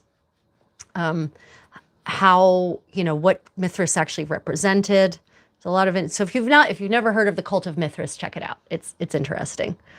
It's not my particular area of specialty, but I lived in the ancient Roman part of Germany, shall we say. So there was a reconstructed castell very close to me, the Saalburg. And so we used to go there on a fairly regular basis, and there were ancient Roman reenactors there. And they actually had a reconstruction of a Mithraeum there, which was built by Friedrich Wilhelm II back when, it was the second second Roman or the second German Empire, and they were trying to tie themselves to ancient Rome, of course. And so part of the deal was all this archaeology, digging up all of ancient Rome's glorious architecture that they left in Germany.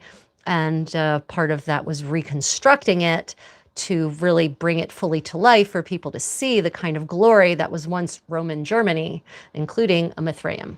But it turns out that the Mithraeum that they built was more conjectural and not based on the actual archaeology very much. But they wanted to have a Mithraeum because at the end of the 19th century, that was very fashionable for your ancient Roman reconstructed villa or castle to have a Mithraeum. 19th century archaeology for the loss. Don't get me started on Heinrich Schliemann in Troy and Bloody Arthur Evans in Crete. Although of those two, I think Schliemann definitely takes the trophy for the worst archaeologist ever in the history of archaeology. And that is in a list of very bad archaeologists. So, yeah. Heinrich Schliemann blew up Troy with TNT, with dynamite, in case you're wondering why I think he's a piece of garbage. Because he decided that the layer of the Tell that was there on the coast of Turkey there, that was actually Troy, was much deeper than it actually was. And so he decided he didn't care about the other layers of archaeology. He wanted to get down to Troy as soon as possible. So he planted TNT, blew the hill up, and took himself all the way back to the layer that was actually 2,200 BC. And not Troy at all. He blew up Troy. We have no idea what Troy was actually like now because he blew it up. And all of those treasures that he found that he claimed were, the crown of Priam and blah, blah, blah. They were not even. So yeah, Heinrich Schliemann takes the cake for the worst archaeologist in the history of the world. Oh, and also, after he dug up all of those beautiful golden treasures, the diadems and the collars and the rings and the earrings, he put them on his wife. 4,000-year-old treasures, delicate treasures, put them on his wife and took photos. You can't make this stuff up, right? Let me see. It was Victorian religious LARPing, which actually erased actual folkloric practices between records just because they weren't aesthetic or pagan enough. Yep. Man, LARPing or cosplaying. What do we think? What do we think, Twitchy? Were they LARPing or were they cosplaying? I guess it could be both, couldn't it? Oh, gosh. Yeah. We're going to go be naked in the forest. Twitchy knows the reference. I'm pretty certain she knows the reference.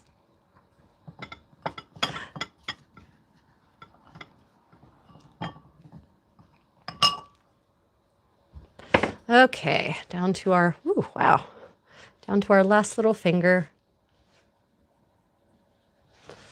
Okay. Why didn't Christianity adopt, oh, darn it.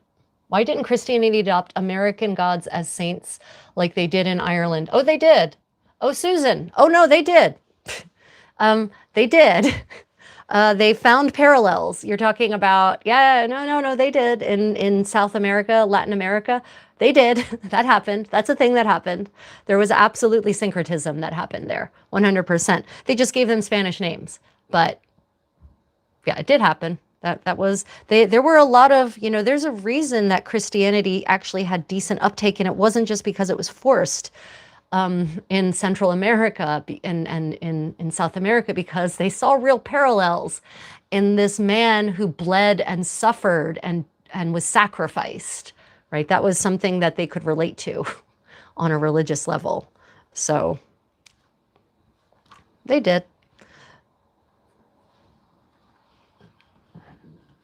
Okay, so now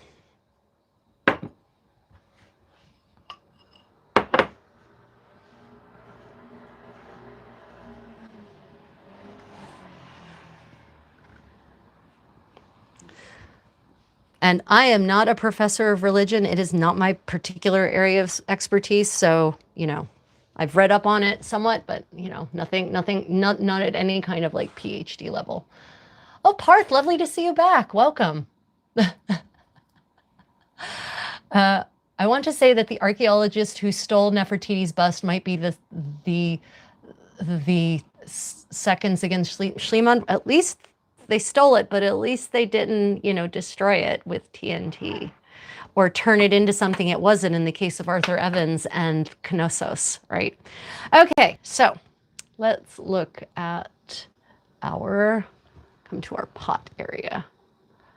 Okay, so here we have our medieval style clay pot, and it is boiling gently, right? I'm just going to, and it has been. I want it maybe a little bit more of a, no, it's boiling gently. Okay, it's boiling gently. Now, some of you mentioned when I talked about making this last week, you mentioned the wire spiders, right, that are used in deep frying now. I have zero evidence of such an implement in a medieval kitchen.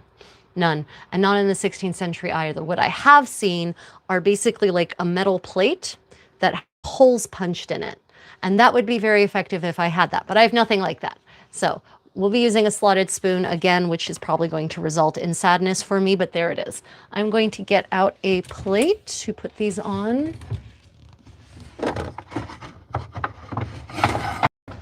After they come out. This is a hand-turned wooden plate made by a wood turner here in Korea. Isn't that beautiful? It's gorgeous, right? Love this plate so much. So pretty. Look at the grain on the wood. So pretty. Okay. A wooden platter would have actually been the plate, would have been the serving and tableware of the lower classes for certain. Upper classes would have used metal trenchers for eating off of, or bread trenchers, and then beautiful metal or beautiful maiolica serving platters. Okay, I am, however, not going to be totally dumb. I am going to be dumb. Okay, just going to gently drop these in the water. Use the spoon to do this.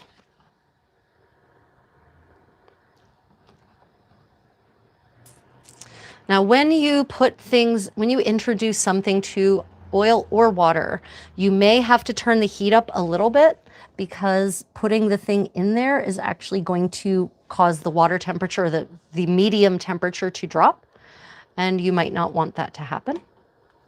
Now I know these are probably going to spread, so I'm not going to put too many in here, and then we'll see what happens. I may have already put too many in there, but we'll see. We will see. Last time when I tried this last week, I cooked them one at a time. So I'm now going to try not cooking them one at a time, but cooking them batch-wise. And I'm going to put the lid back on just to encourage that water to come back up to a little bit of a boil. Checking the comments. That is a comprehensive spice rack. Oh no, that's nothing. Darn, you can see the messy spice rack. Don't look at the ugly spice rack. Oh, no. You shouldn't be able to see this. Damn you, tapestry. Damn you. No, that's nothing. That's not even a third of my spices. Okay. Phew. Why can you see the spice rack? Why are we talking about it? That's why. Okay. I guess you can sort of still see it. Right. So yeah, that's a third of my spices. Maybe not even. I have, oh, can't see it, unfortunately. Can't turn it all the way around. There's a four level cabinet here. That's my spice cabinet. Comes up to here. It's this deep. It's full of spices. I take my spices very seriously. Yeah, honestly, it's such a catch-all for any polytheistic Victorian New Age faith as well as modern, yeah, pre-Christian Reconstruction faiths. Yeah. Oh, let me see. What do the kitties get to eat? Oh, the kitties, so my kitties eat a grain-free diet. They have a grain-free dry food. It's a Korean brand. Ooh, might be maybe boiling too much. Okay, well, as you can see, they all spread out. That's not necessarily a bad thing, though. Like I said, water came up to a roiling boil, which is maybe not intentional, but yeah. My kitties, yeah, eat a grain-free dry food, and I have different flavors for them. And then we have this multi-pack of canned wet food that is also grain-free, mostly fish-based. Because non-fish-based wet food is crazy expensive here in Korea. Yeah, so yeah, they have all spread out. Now again, we don't know how long they should cook for. There is no mention of length of cooking. I usually go for about 5 minutes-ish, which is what modern ravioli cook at, and that should be enough to cook the egg, which is our primary, the primary thing that should cook in here is the egg. You want those proteins to fully coagulate, to fully seize, and of course you want it, the egg white to be completely cooked through. So interestingly, even though they have spread, they are not actually sticking into each other. They're still separate from each other, which is very interesting. Can you all see that? Yeah. Yeah, it looks like pasta, right? It does. And that's why I said I'm not actually convinced that it isn't supposed to look like this.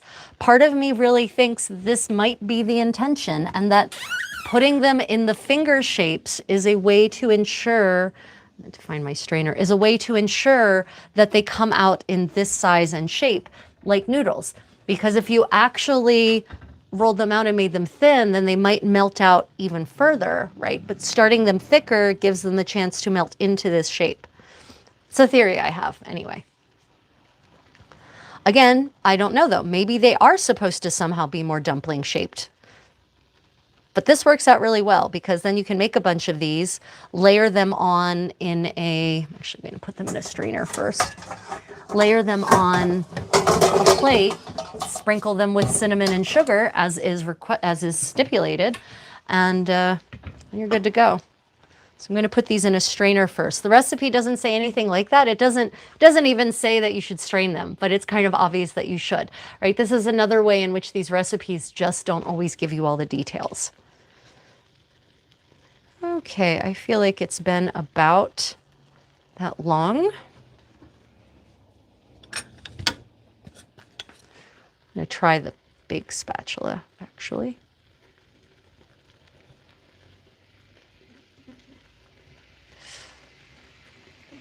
Yep, this definitely needs to be a spoon. Okay, needs to be a spoon.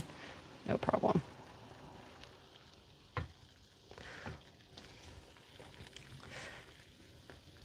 I'm going to make it my goal at Penzic this year to try to see if I can find a smith who will make me one of those implements that I mentioned, the perforated I'm going to call it a perforated spatula for lack of a better word.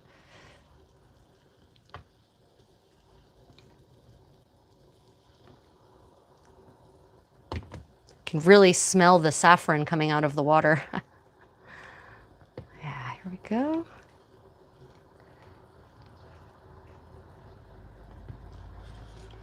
Okay, so these are obviously not prettified. I haven't plated them up or anything like that, but this is what they look like coming out of the water. And now I'm going to proceed to put some more into the water.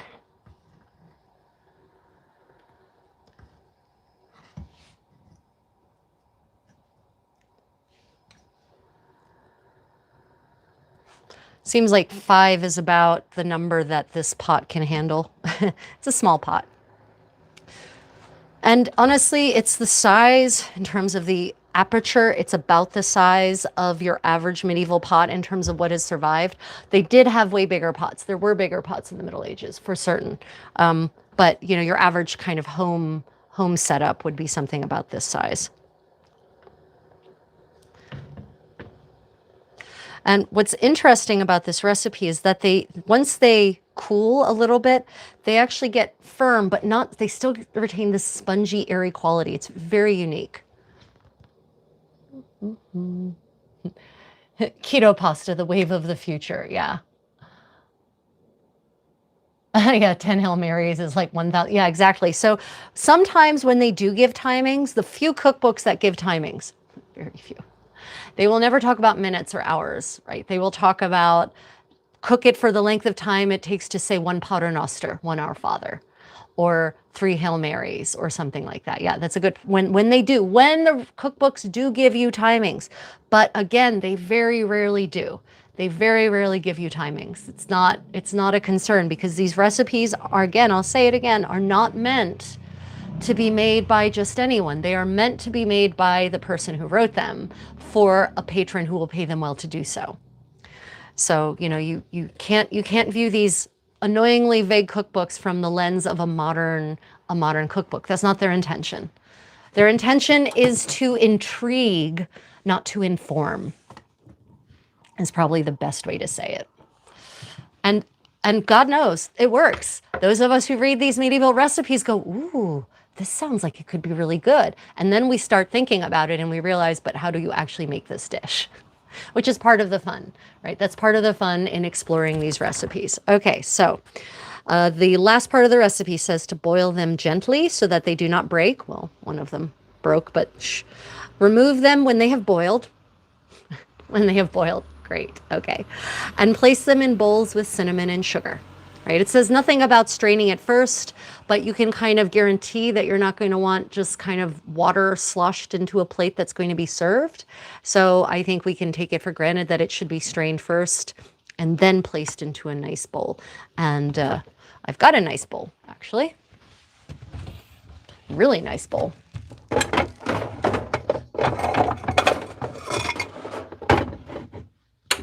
In fact, I have a replica of a bowl in which these may have been served. So bowls like this are for serving. So a lot of people think when you read a medieval recipe and they say put it in a bowl, they think you mean for individual service. No, no, no. They're talking about a serving bowl like this. These kinds of the surviving maiolica that we have, they were not personal bowls. These were not eating bowls. These were serving bowls. And it's a reenactorism. You see a lot of reenactors out there eating out of bowls like this, but these aren't eating bowls. You'll never see bowls like this in front of diners in 15th century depictions. Never. You'll see food in bowls like this, but you'll never see them in front of diners. And that's because they weren't used for eating. They were used for serving. Okay. Let's go ahead and start plating these up in a more appealing fashion. Now, also, if you sprinkle the sugar on while these are still warm, the sugar is going to melt a little bit. Not a lot, but it'll, a little bit. It'll melt a little bit into it. And the same thing for cinnamon. And so it would create actually a little bit of a self sauce. Right. Actually, it's kind of pretty. Let's go ahead and, where's my sugar? Find the sugar. Save the world. Oh, I used, no, I didn't. Here it is. Okay. While those boil, just move these little guys over here. Okay. Okay, so I'm just going to sprinkle a little sugar on top.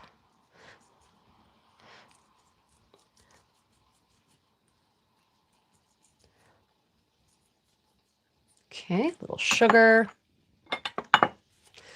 little cinnamon.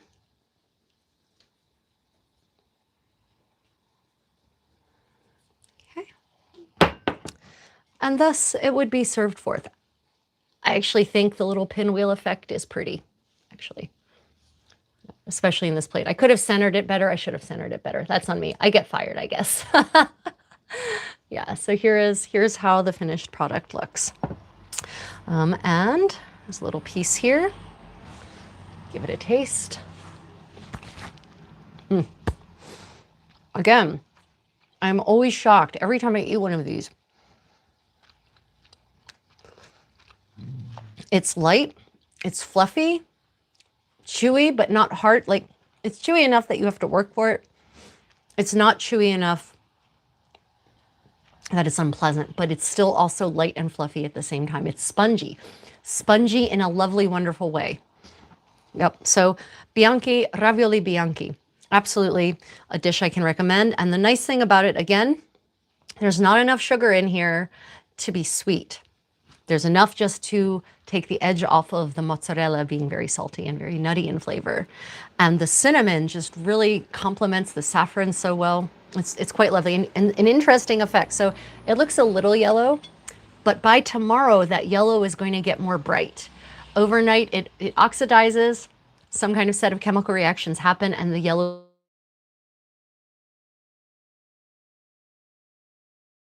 recycles at that point. Okay.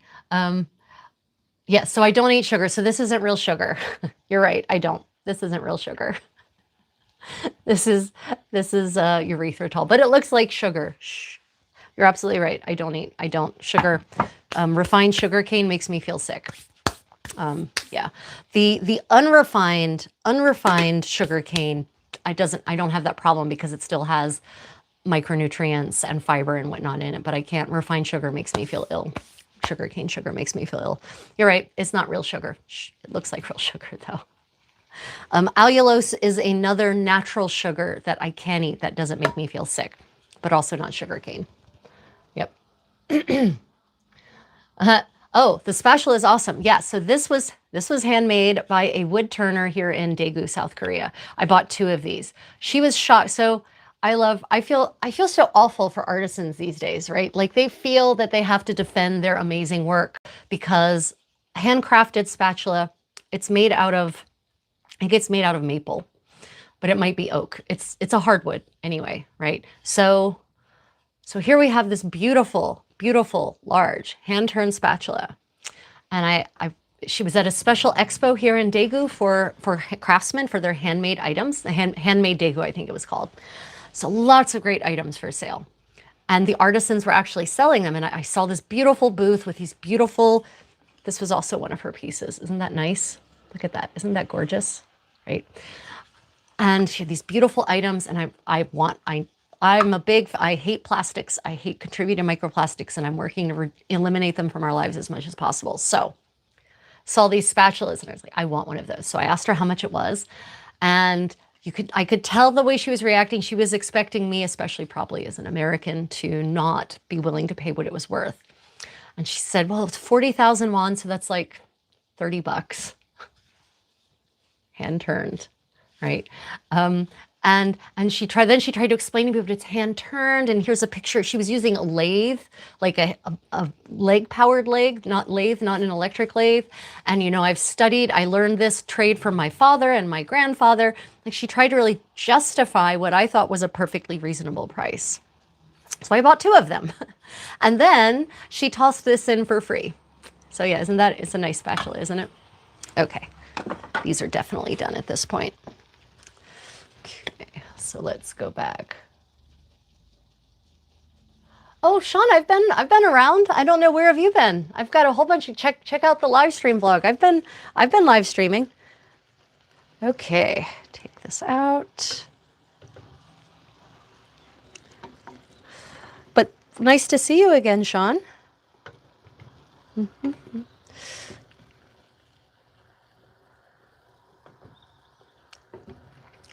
These turned out a little more even. I'm also getting, I think I've discovered the best method is the two implement method to get them out like this. This really seems to be working well.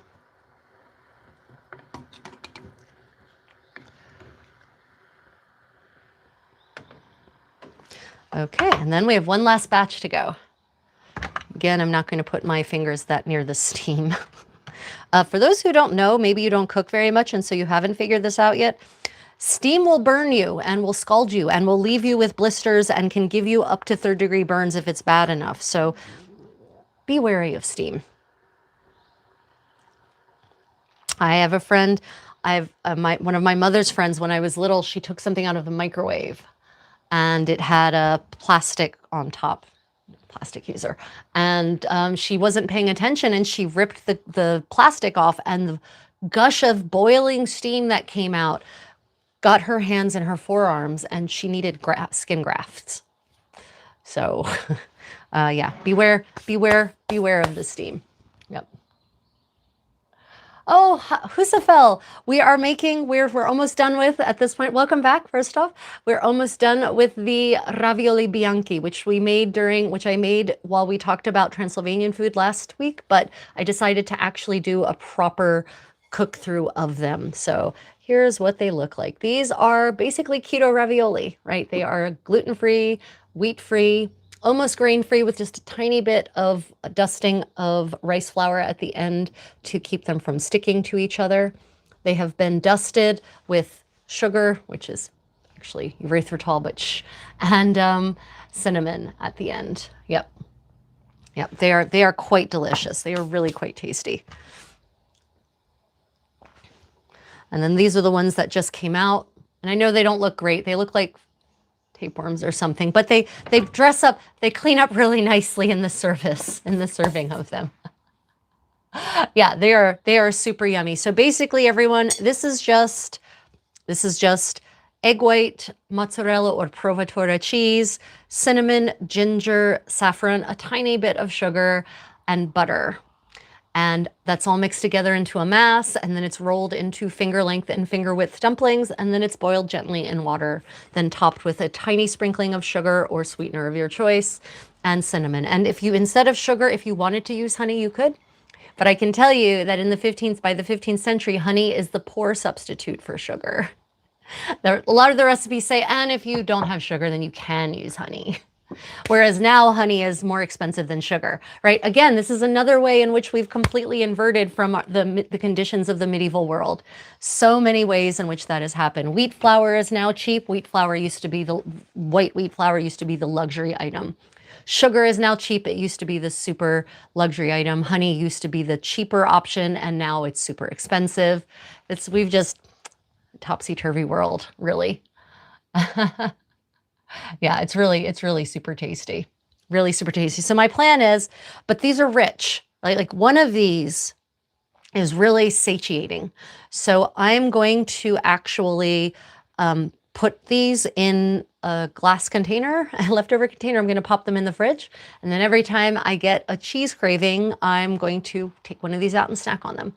That's the plan, because it seems that these ravioli bianchi were an appetizer. They were the primo. They were the first course, the first dish in the first course. So they were the thing that you used to stimulate your appetite and then to eat the rest of the meal.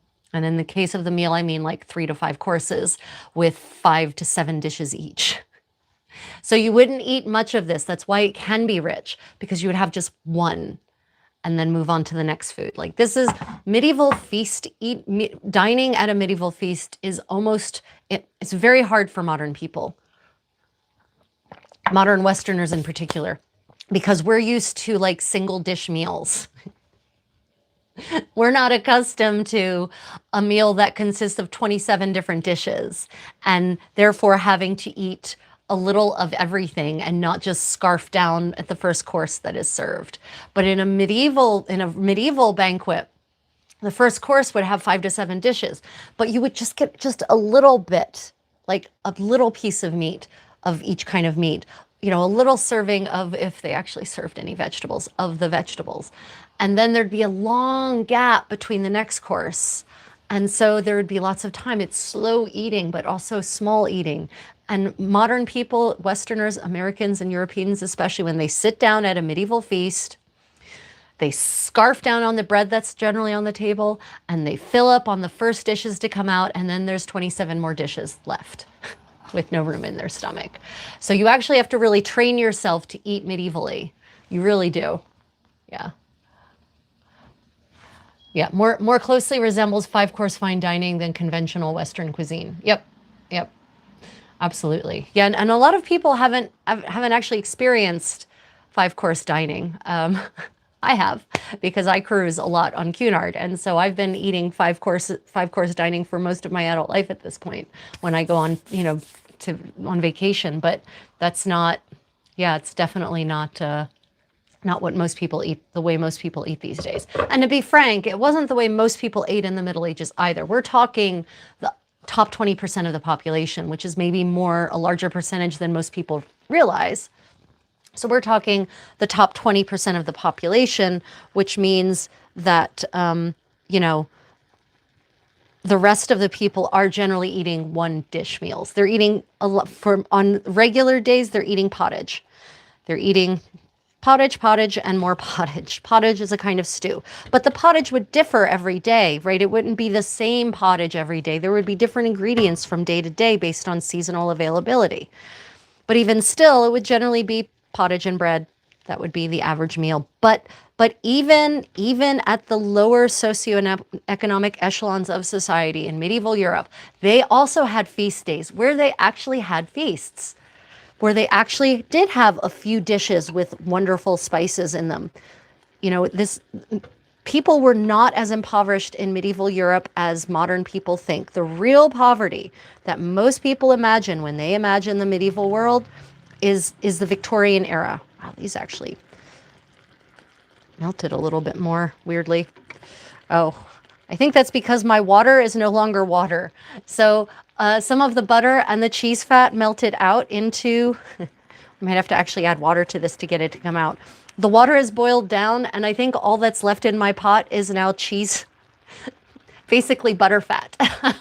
Butter fat from the cheese and butter fat from the butter. And the dumplings are kind of melting into that. So I'll deal with that in a little bit. I'll see how I can salvage those last dumplings. I'll show you what I mean.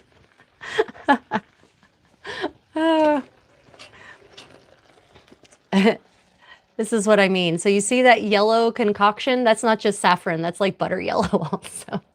I should have been keeping an eye on making sure the water actually stays water. Because, yeah, I think it's just now bubbling butter fat at this point.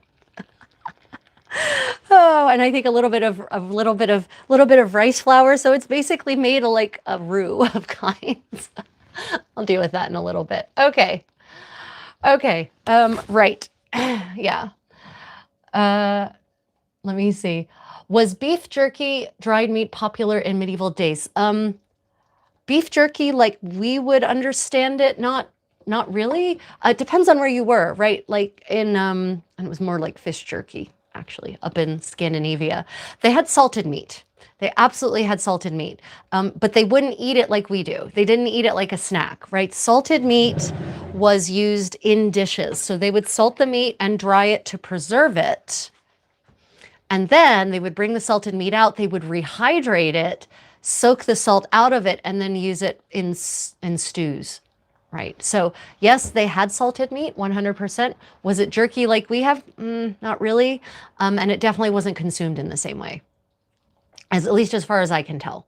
Now, maybe for soldiers going on campaign, maybe, but even then, the reality of medieval warfare in Europe was that You sourced your supplies locally, and that's a euphemism for you ransacked the countryside as you went and took what you needed from the poor people who couldn't defend, the peasants who couldn't defend themselves, um, or the towns who couldn't defend themselves, right? So they generally didn't have to worry about bringing their own food. They just took it where they went, which is why pre-modern warfare sucked for everyone. For everyone, it sucked. Water is not sauce. No, water is not sauce, but the water is gone, and now it's just butter fat.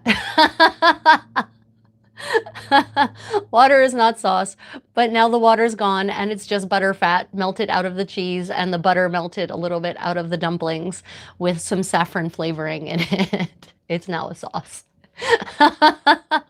I will show you now that it's stopped bubbling. Oh yeah, look.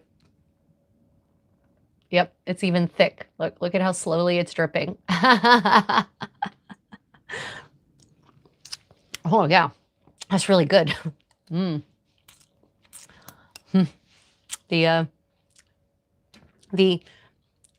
So here's the trick. After you finish cooking your ravioli bianchi, cook down the water until you get this nice yummy sauce, and then you could actually sauce up your ravioli bianchi with it. Yeah. How's that for a tip on how not to waste? Because I was thinking about this. It really does a lot of the butter fat actually does melt out of these. And you can tell that in the final product because it has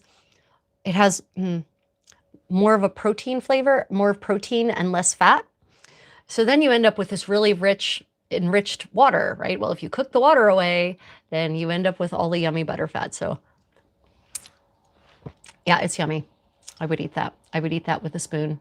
If I ate bread, I would dip my bread in that 100%. Yeah. Or pour that over sops. Yeah. So there's a tip. Make your ravioli bianchi, then cook the water down until you get yummy cheese butter fat sauce, and then dip bread in it, or just eat it with a spoon if you want to. Yep. Did they have salted fish too? Thinking of lutefish. Yes, they had salted fish. Absolutely. Everything. They preserved everything. Salted fish was a thing as well. Bacalao, codfish in particular, in the sort of outside of Scandinavia, bacalao, cod was the big thing. And cod was a huge industry in the Middle Ages. And so it's called stickfish sometimes, I think, in English, right? And that would, it's salted so hard that the word for spankings in a lot of Mediterranean languages is bacalao, because apparently one of the educational techniques from parent to child was using the bacalao, the salted codfish, to spank the child who had misbehaved or otherwise sinned in some way against their parents. So yeah, they absolutely had salted fish. But the same thing applied, is that you would cook it, you would soak it so that the salt would come out, and then you would cook it. And depending on the dish and depending on how salted it was, you might not have to soak it first. You might just cook it and let the salt from the salted fish or the salted meat season the dish. Yep. Always trying to type water is now sauce. Oh, it's okay, Misha. It is. A cook once said, if you want something to taste good, just put butter in it. Yeah, butter. And that's why you have to have quality butter, guys. Like, I know grass-fed butter is more expensive than the industrially farmed butter is, but the taste, I thought I hated butter. I just didn't like it, rather, until in my 20s, I finally tasted grass-fed butter. And then it felt like that moment in Wizard of Oz where it goes from black and white to color. That was the day I tasted grass-fed butter. And then I realized that butter can actually taste like something and taste good and have a great texture, because when cows eat grass and nothing but grass instead of grain, then it completely changes the texture and flavor and vitamin profile and fatty acid profile of the butter. So it's really important that if you can, maybe eat a little less butter, but more quality butter than grass-fed butter for the win. Yeah, like I can literally eat grass-fed butter with a spoon and will. Generally. Non-grass-fed butter, I won't touch it. It's gross. Yeah. Butter is proof that God loves us and wants us to be happy. Agreed, 100%, Nevis. Wait. Do not recommend, extremely high in ammonia. I feel like I missed a comment here.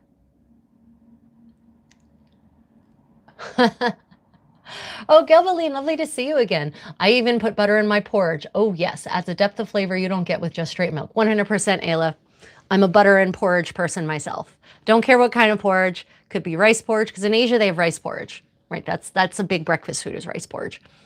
Butter and rice porridge. And actually, hear me out on this one, everyone. Butter and soy sauce is actually a good combination. I know it sounds weird, but it's actually pretty good.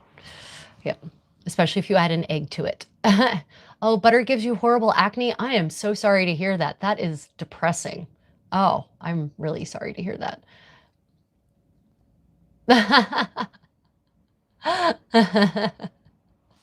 Yeah, you quoting me, are you, Nevis? Yeah, okay, this sounds like something I would say for certain. Okay, everyone. Well, any final questions before we part ways for the day? If you've been enjoying, please double tap that screen. This is how the final plated dish would look going out to the table service. And, you know, depending, I would suspect that the mess and the number of people that you're serving for would be represented by the number of ravioli in this plate. So if this bowl is supposed to be served to 6 people, then there would be a pinwheel of 6 ravioli and each person would get one, is what I suspect would happen. Though that's not specified here, but I do think that's probably how the table service would go on this one. So this is a mess for 6. It's a mess for 6. Okay, so final questions, everyone. Thanks to my patrons and my channel members and my Facebook subscribers. I really appreciate you all supporting me and being part of my community. Consider becoming a patron or a channel subscriber. A channel subscriber or a, channel member or a Facebook subscriber if you'd like to support my work in medieval reconstruction, recreation, and research. And if you would like actually access to extra content, extra resources, videos and tutorials that I don't share with anyone else, plus access to my Creative Contessa Discord server. I'd like to thank all of you who super chatted me today, who gave me little gifts like gems and whatnot. And it's just been a really great time to be back together with you all. What's coming up this week? I will be doing I don't have anything planned particularly for this week, so hit that notification bell because I'll probably be going live at random times and doing random sewing from random places because I'm doing a lot of sewing these days because I'm preparing for that big 2-week medieval festival during which I have to have enough clothes to get through it, and most of my clothes have disintegrated at this point, so I've been on this mad sewing kick. So I've got a new smock that I started doing finishing work on yesterday. I've got a new kirtle cut out. I've got the Burgundian gown is almost done.